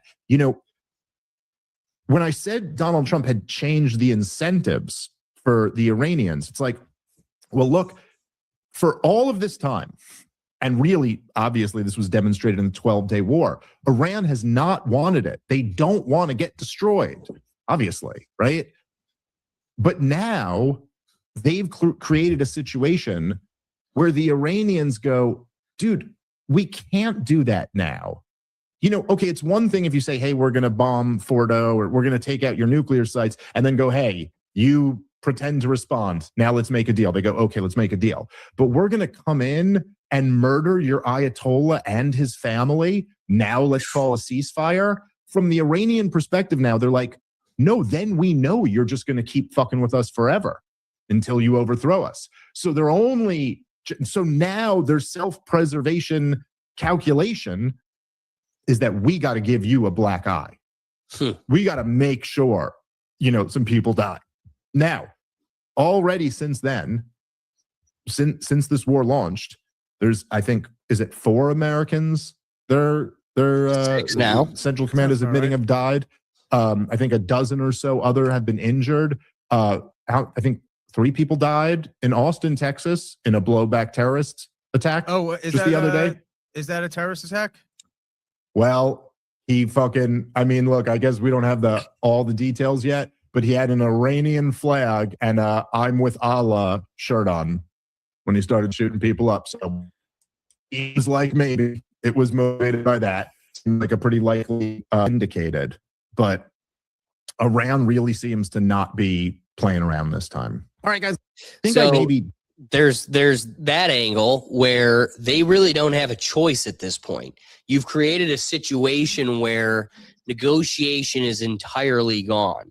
And, I've been getting this from inquiries from different people online, people at work, people in my personal life. And the position I kind of approach all of these things is it comes down to the individual people. Like, what do the people want? I mean, it's the same, when we talked about Venezuela, one of the comparisons were like, what if they did that to our president? We'd be pissed.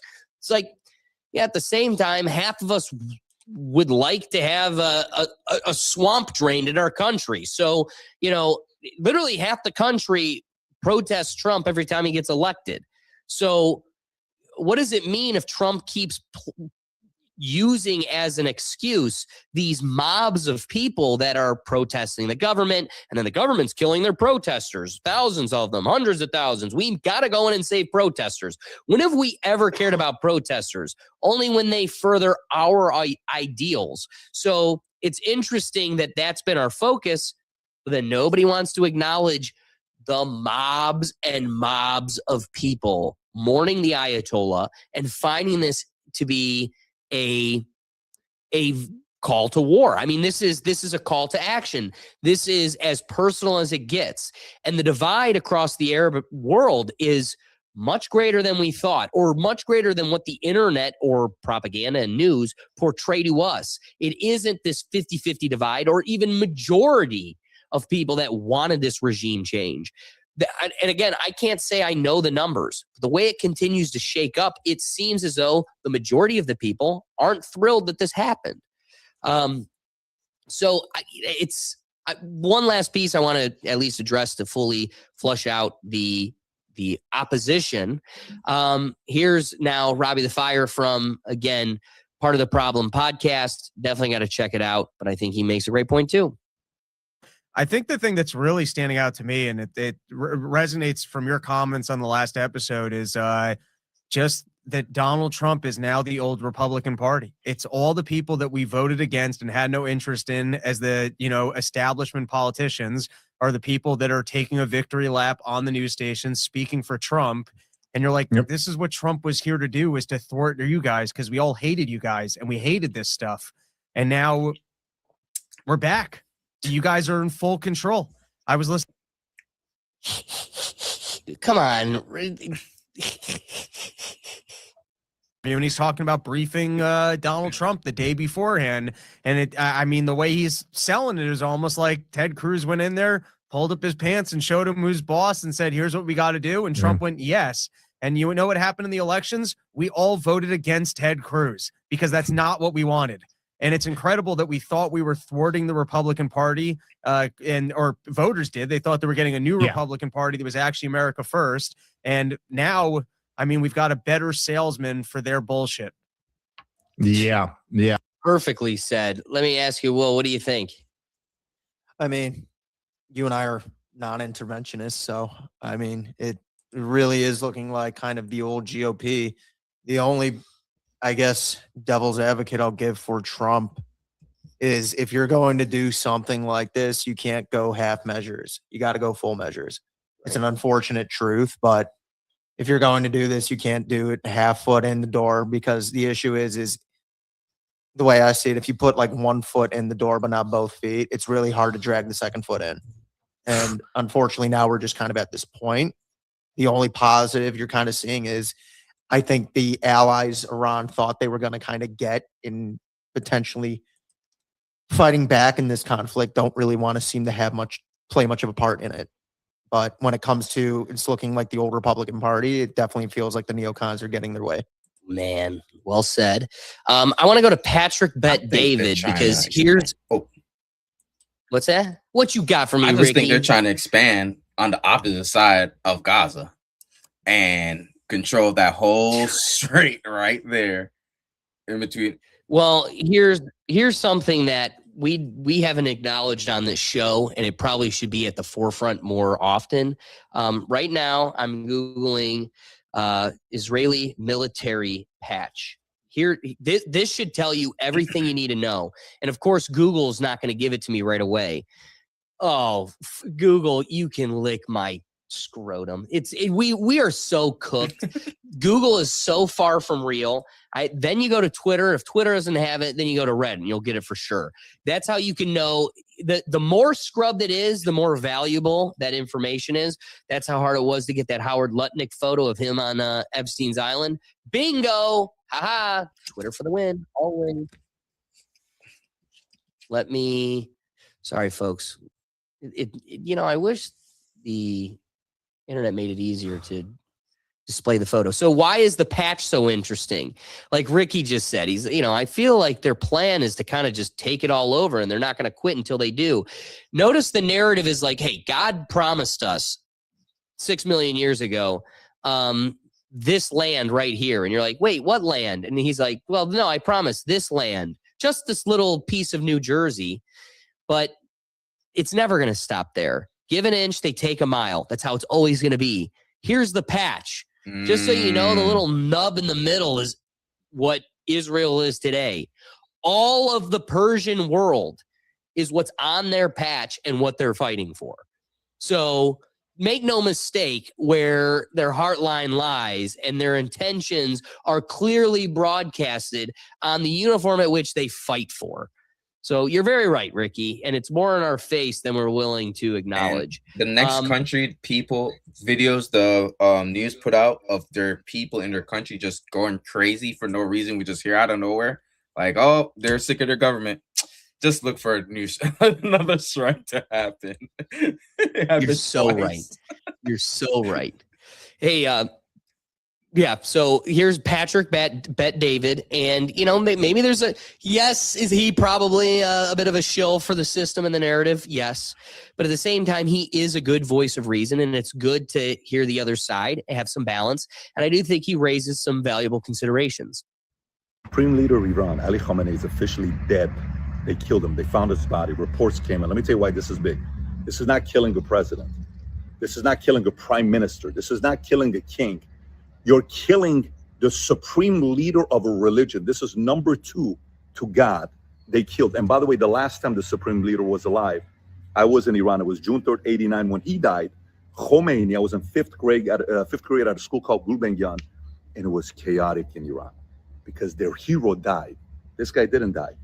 They killed him. By the way, according to reports, 81% of Iranians hate this regime and they want it to be changed.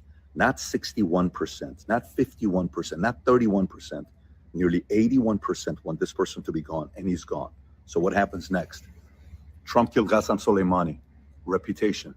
Now he kills the supreme leader, combined with a couple different countries. How many people are on IRGC side? How many countries? Maybe a handful? Who's supporting them? Who? You don't think people are sitting there saying, well, about 180 countries are against you. Why? Because how many countries go around the world saying death upon America, death upon America, death upon infidels? Who says that? You don't think the president and his team wanted to negotiate with you guys to say, just say you're never going to have nuclear weapons? No, just for 3 years so you can be out and then we can get another Biden in and we can go out there and do all that stuff. So look, whether you're not happy about this because you're an anti-war person, which I totally get. No one wants war. I lived there as a kid. I saw people dying and no one wants that. It was the most anxiety, panic as a little boy. Nobody should experience that. Till today, certain, sounds still get me because I go back to being a boy and I was in the U.S. Army here. Nobody wants to see this happen, except maybe if your name is John Bolton and Lindsey Graham. But for everybody else who is wanting the world to be a safer place, if this gets quickly like this and everybody else sits around and says, hey guys, they're about to kill you and your kids and you, who's next? Let's just work with these guys. What do you want to do? Guys, we're done. Surrender. Put the flag. We're done, guys. What do you want to do next? Let's make it work. Let your people go elect somebody they want as a president, whoever it is. Wishful thinking. Let's go back to having good diplomacy. Let's stop being the agent of chaos in the Middle East and let's make it a safer place. So, very interesting day for me. It is. Well, because I'll never forget June 3rd, 89. Never. I was 10 years old, about to be 11. So a great day for a lot of people that feel liberated. And none of this would have happened without President Trump. Many presidents have talked a big game. None of them had the brass to make the decision. You got to give him respect. While he's in the heat of moment with everybody saying you shouldn't do it, you shouldn't do this, they planned it out different than the way they did Venezuela, and they got Khamenei. Obviously, let's see what happens next. They could retaliate, but I think we will see fairly quickly what their next move is going to be.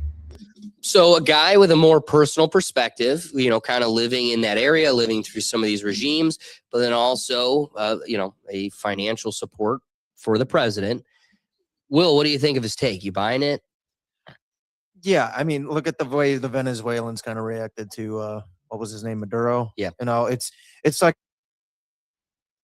I give Trump his flowers in the about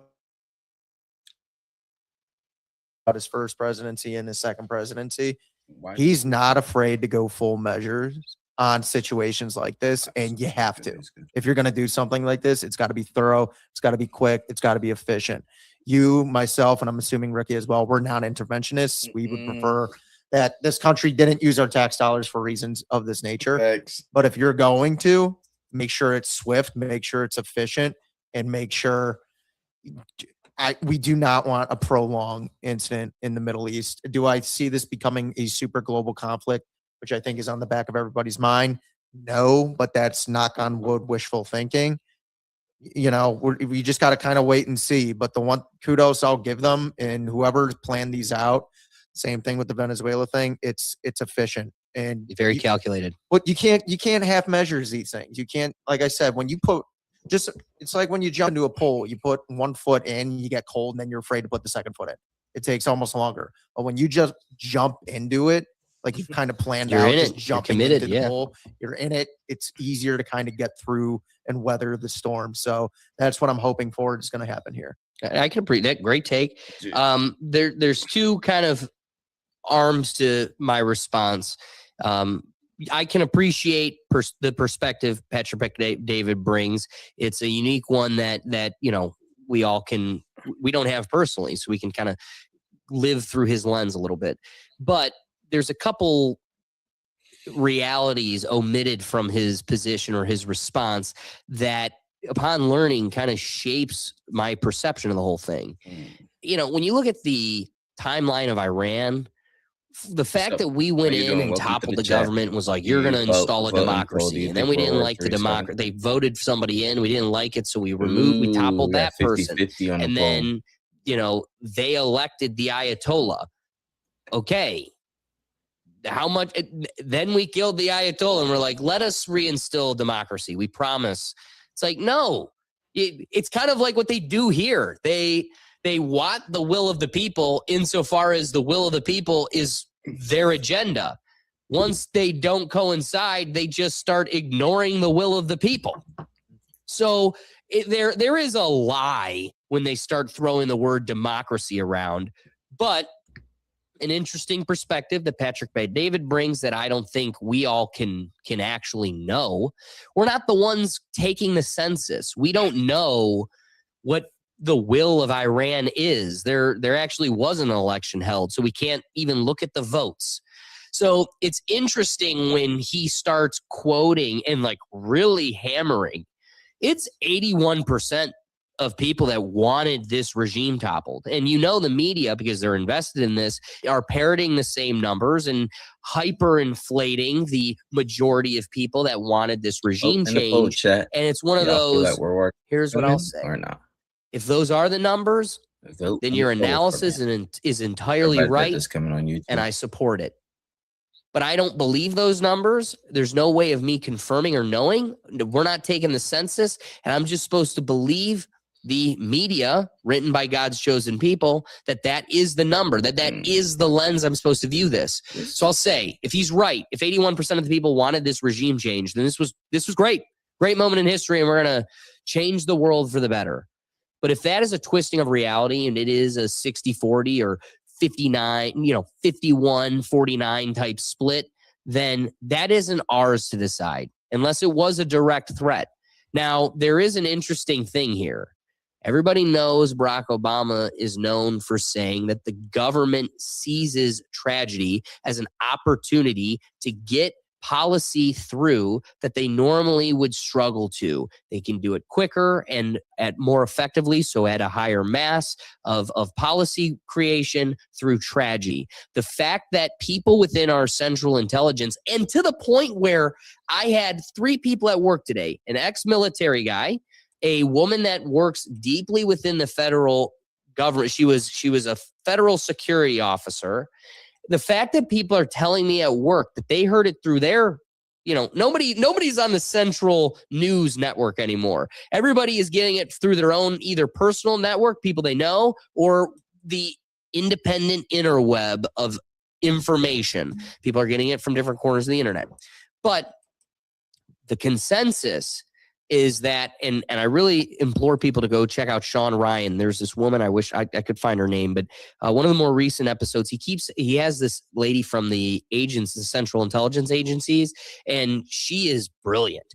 And she was like, screw the Epstein stuff. The thing that we need to make the public the most aware about is that our government knows that there is about 180,000 sleeper terrorists organized within the country right now, and they are waiting to deploy a massive domestic terrorist event.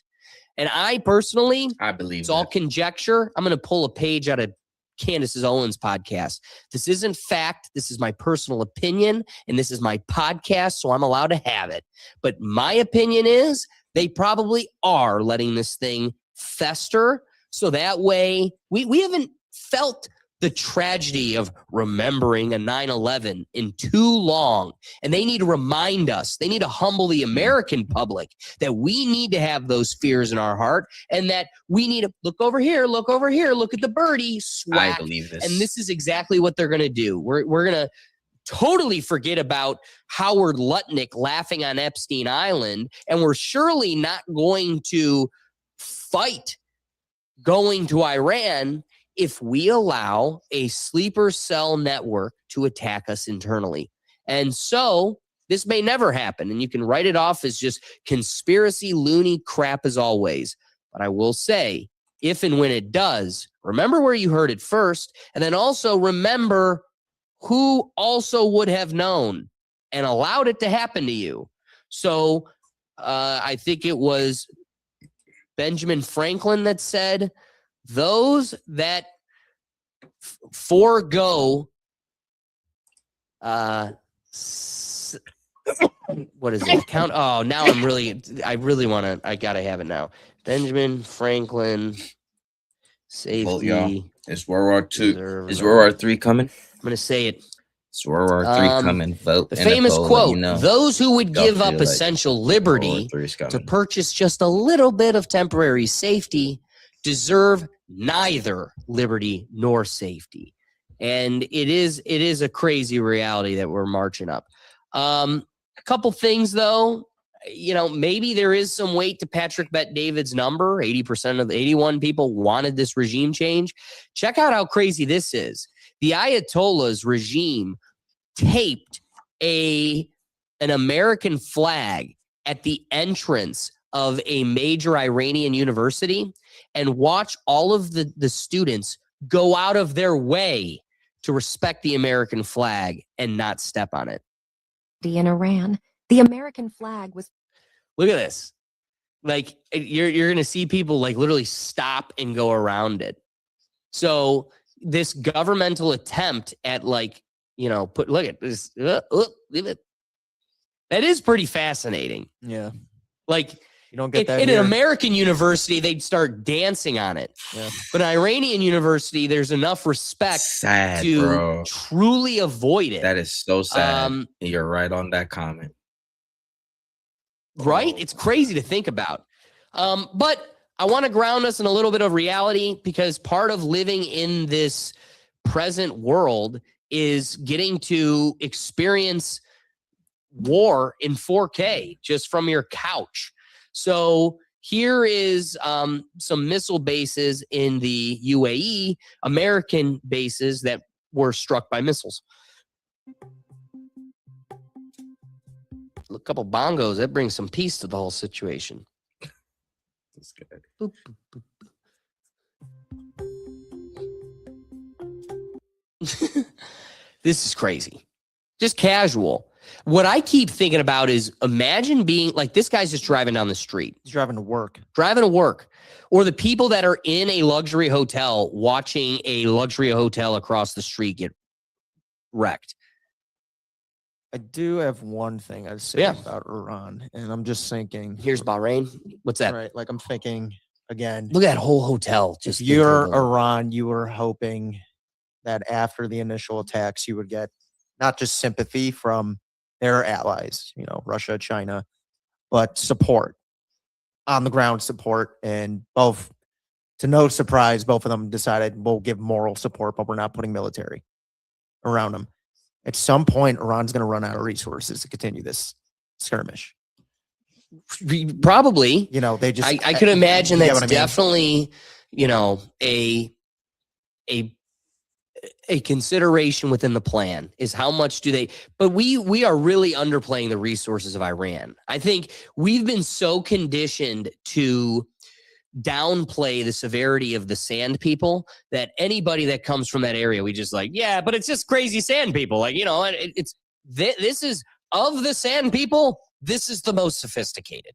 So watch what Iraq and Afghanistan did to us and know that this is it to the nth degree. And they're trying, just like when we lived it the first time, they're like, this is not, literally Dick Cheney said this at most will be weeks, not months. And then we literally heard Trump repeat the same thing as if it was a trigger memory to, we've lived this before and we're pulling the same playbook.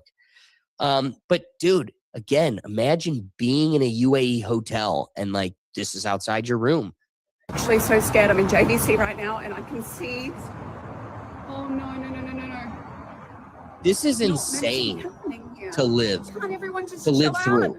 Biggest concern is that people Dog, imagine all those girls that took them Dubai trips seeing this shit. loud explosions. Here's the like one in thing I will say, because about your point, I did read an article that we have completely sunk their navy already. Wow. Well, I would say the sand people don't have the most sophisticated naval. I want you to beat them in the sand. Beat them in the sand, and now we got a dialogue. But I don't know. We're a bunch of mermaids. Talk to the seals. That's where we thrive. Put a seal in the sand, and then we'll really talk. all day, and it's like, the sound, it shakes the windows. I don't know how to explain It it. is crazy. It's the weirdest sound ever. And now I'm seeing them. This is not fun, guys. We're supposed to bet. be in the safest place. I love the UAE. I love being here. I feel so safe all the time, and now I can see it.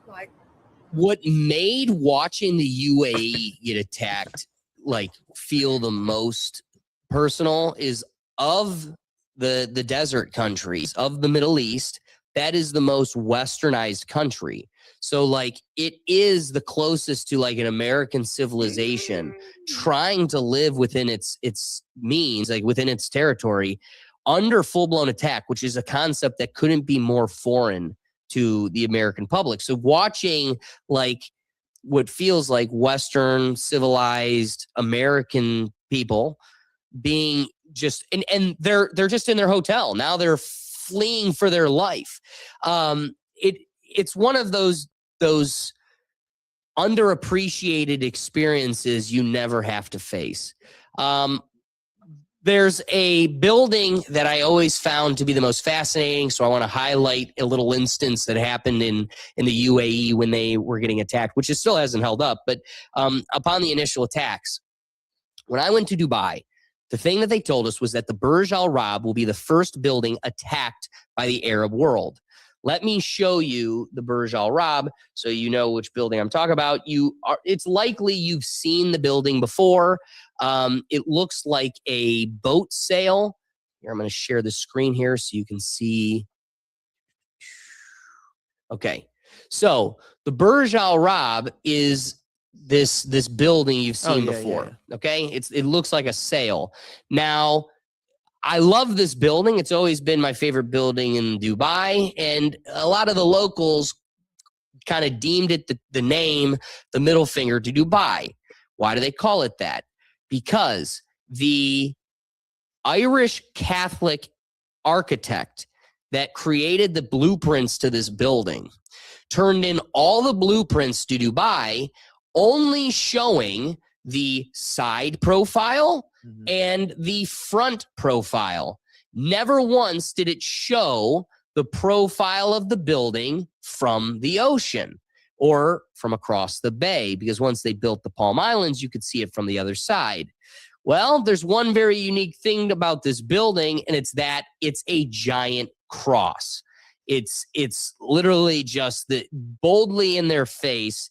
They didn't notice that this one of the most expensive hotels in Dubai, one of the most luxurious buildings built in their territory, is a giant cross.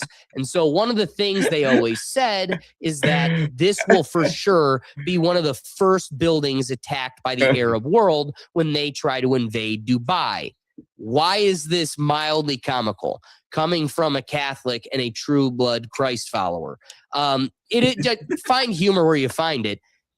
They just let this building get obliterated.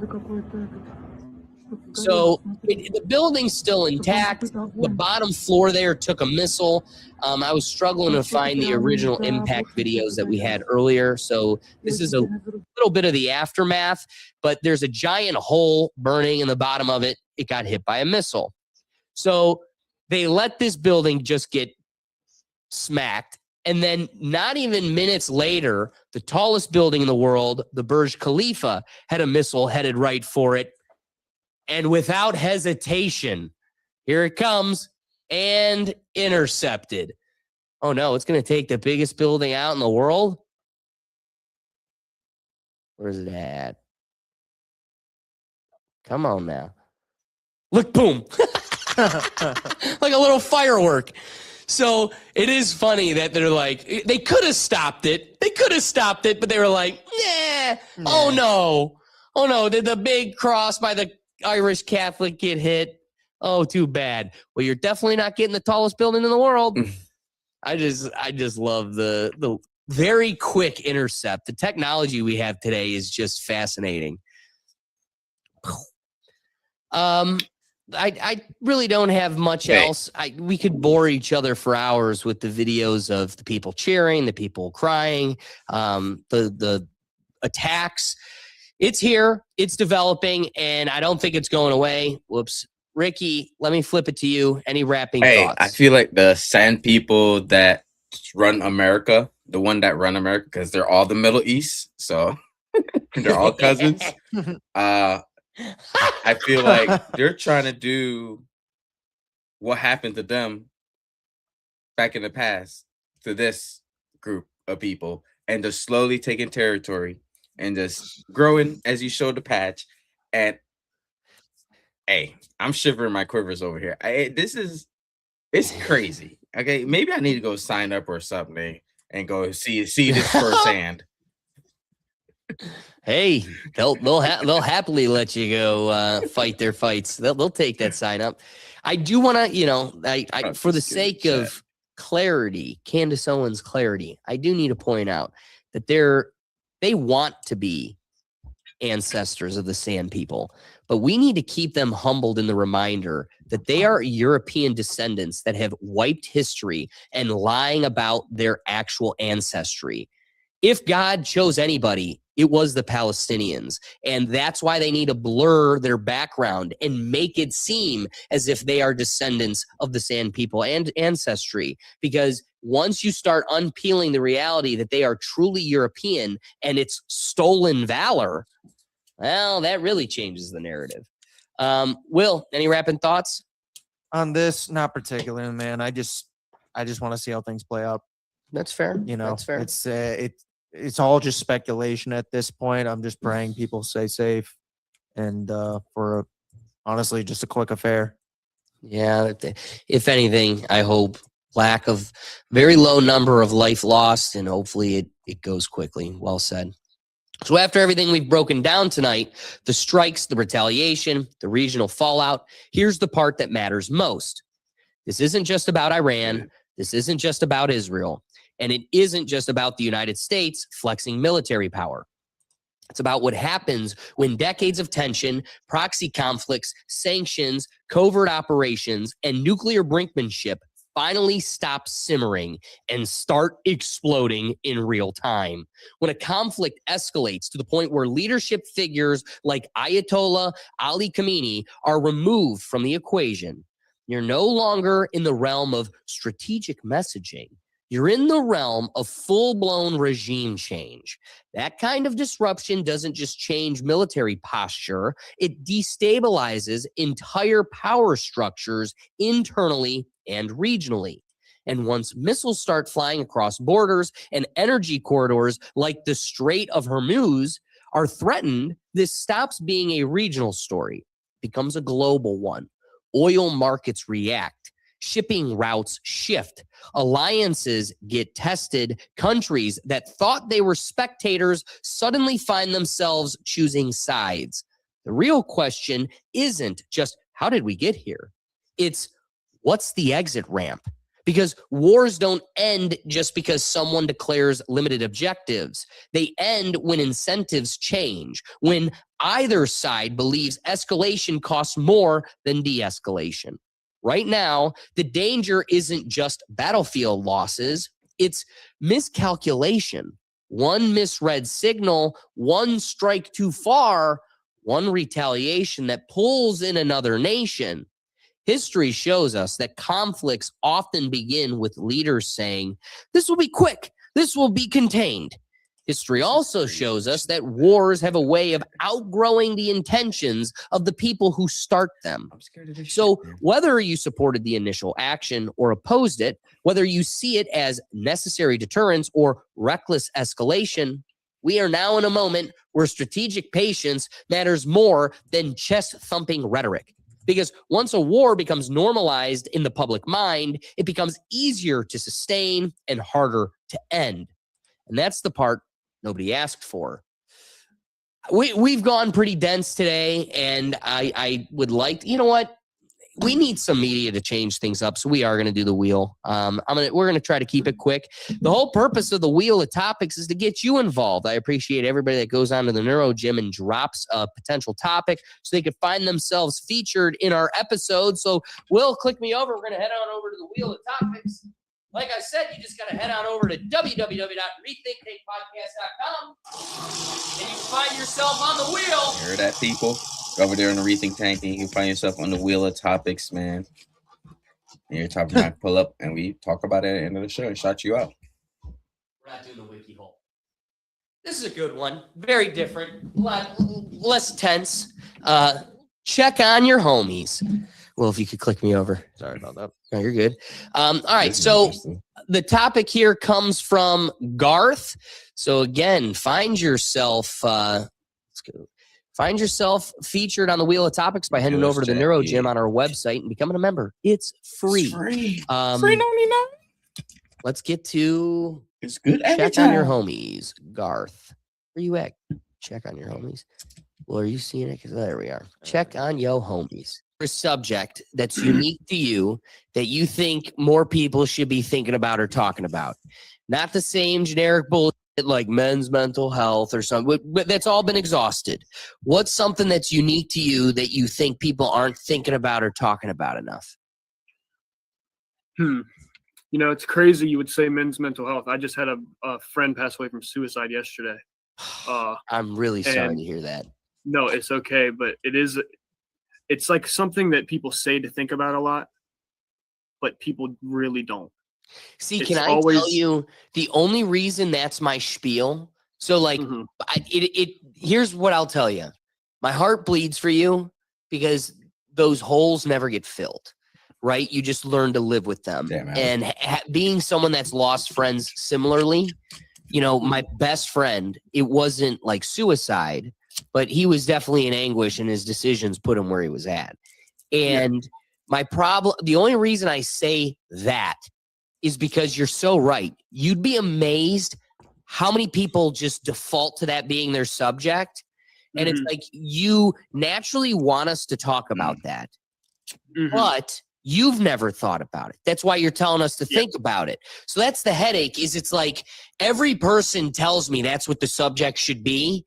And it's like, well, clearly this is the most pressing subject because nobody. Guys, instead of telling people to think about it, check on your homies. They need it. Do it. Do the work.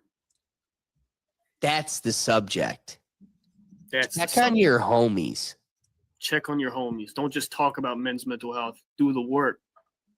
Ooh, I love that. Now, because this is a solid subject worth peeling back, what are some things you would suggest are practices or you know, maybe habits that one should implement with their crew?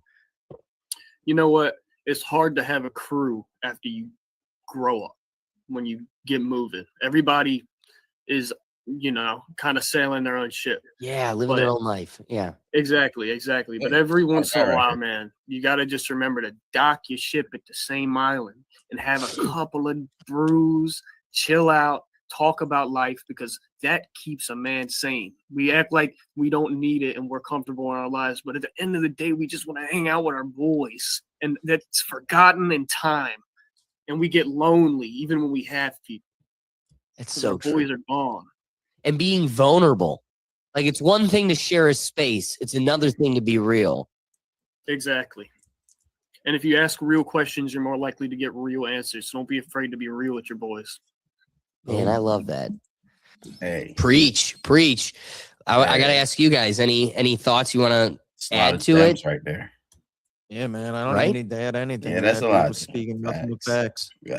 It really was. It was said perfectly. And the takeaway I got from that is the men's best therapist is the facts. Oh, yeah, I'll never consult in my woman, like sit there and be like, oh my God. Like, I'll never do that. But I'm with the homies. I'm like, bro, man, fuck this shit. You know, this happened, bro. And they would just sit there talk or be like, bro, shut the fuck up. You ain't gonna do nothing. Like, but I hear you. Dude, sometimes you just need that vent. Why go to therapy when you could just get a tea time with the boys? Ooh, you know what I mean? That's when the real work is done, at the tea time. It's literally doing the work. See, it's right. I see something that says men insult men. I think you said it last week or some. I don't know. Men insult men and don't mean it, but women compliment women and don't mean it. So it's like, it's fair. We sit there and talk shit about each other or talk shit to each other, but it's from a place of love. Because as a man, we ain't going to talk shit to a random person. We know we can get the fisticuffs, like if you do shit like that. So if you're comfortable talking shit to someone, like there's a certain line, and Yeah, check on your homies, man. You don't have to call them every day or every week, but once a month here and there. How you doing? What's good? I'm here. You alive? I'm alive. Stay alive. Stay alive. I love that. I love that. And there really isn't much more to add. The dialogue was great. Ricky, do us a favor. Tell the folks where they can find you. Just Another Day TV, man. Show Thursday, 9:00 with Alex, the Stoner and the Scholar. Hey. It was live on Instagram last week, but I forgot who it was. Shout out to Will. And yeah, man, we be live. Oh, Fight Companion. If you like UFC, Saturday Night Lives, we watch all the fights and talk and yap shit, and I pull you up here so your voice can be heard on the stream. And yeah, join us. Wait, real quick, Ricky, talking some ball here inside baseball. I'm curious. Did you connect your StreamYard to Instagram? Yeah. Yep. So our broadcast was going to Instagram too? Will said hi. Wow. Yeah, that's how I saw That's it. pretty But sweet. the thing is, Yeah, I that's how couldn't I see saw the it. comments from StreamYard. It's its own thing. It's its own but RTM. StreamYard Yeah, that makes sense. shoot bitch through. And I'm on Rumble tonight, but I can't see the comments on Rumble. Hey. Had 3 people over there. So hey. Cheers. Yeah. Hey to the folks. Hey to the folks. Well, awesome. Oh, awesome. 1 second. Guys, we appreciate I put up the poll. Tell 'em, It's 50-50. 5 people voted. No, sorry, 6 people voted. I was about to say, how does that math work? 6 people voted. Hold on, let me see. Yeah, 6 people voted. 50-50. World War III is coming. That was the question. Is World War III coming? Oh yeah, it's here. Hey, cheers to the optimistic few. The other half, it's disappointing you'll be wrong because that's the reality I think we wish we were living in. But it's here. Everybody's involved, and everybody's got a bomb to throw. So they're excited to use it. And Palantir's cashing the checks. Cha-ching. Closing it out. We All right, appreciate you check. guys joining us. We're live here every Tuesday at 8 p.m. So be sure to Eastern time. Be sure to join us. The whole purpose of the I'm outside, check. I'm about to go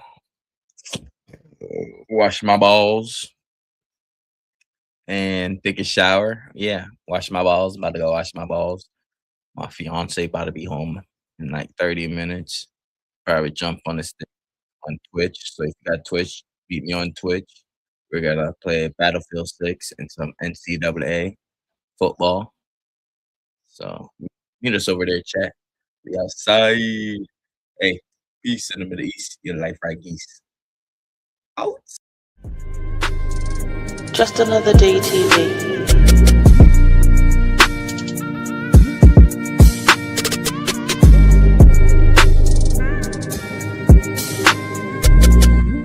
Just Another Day TV.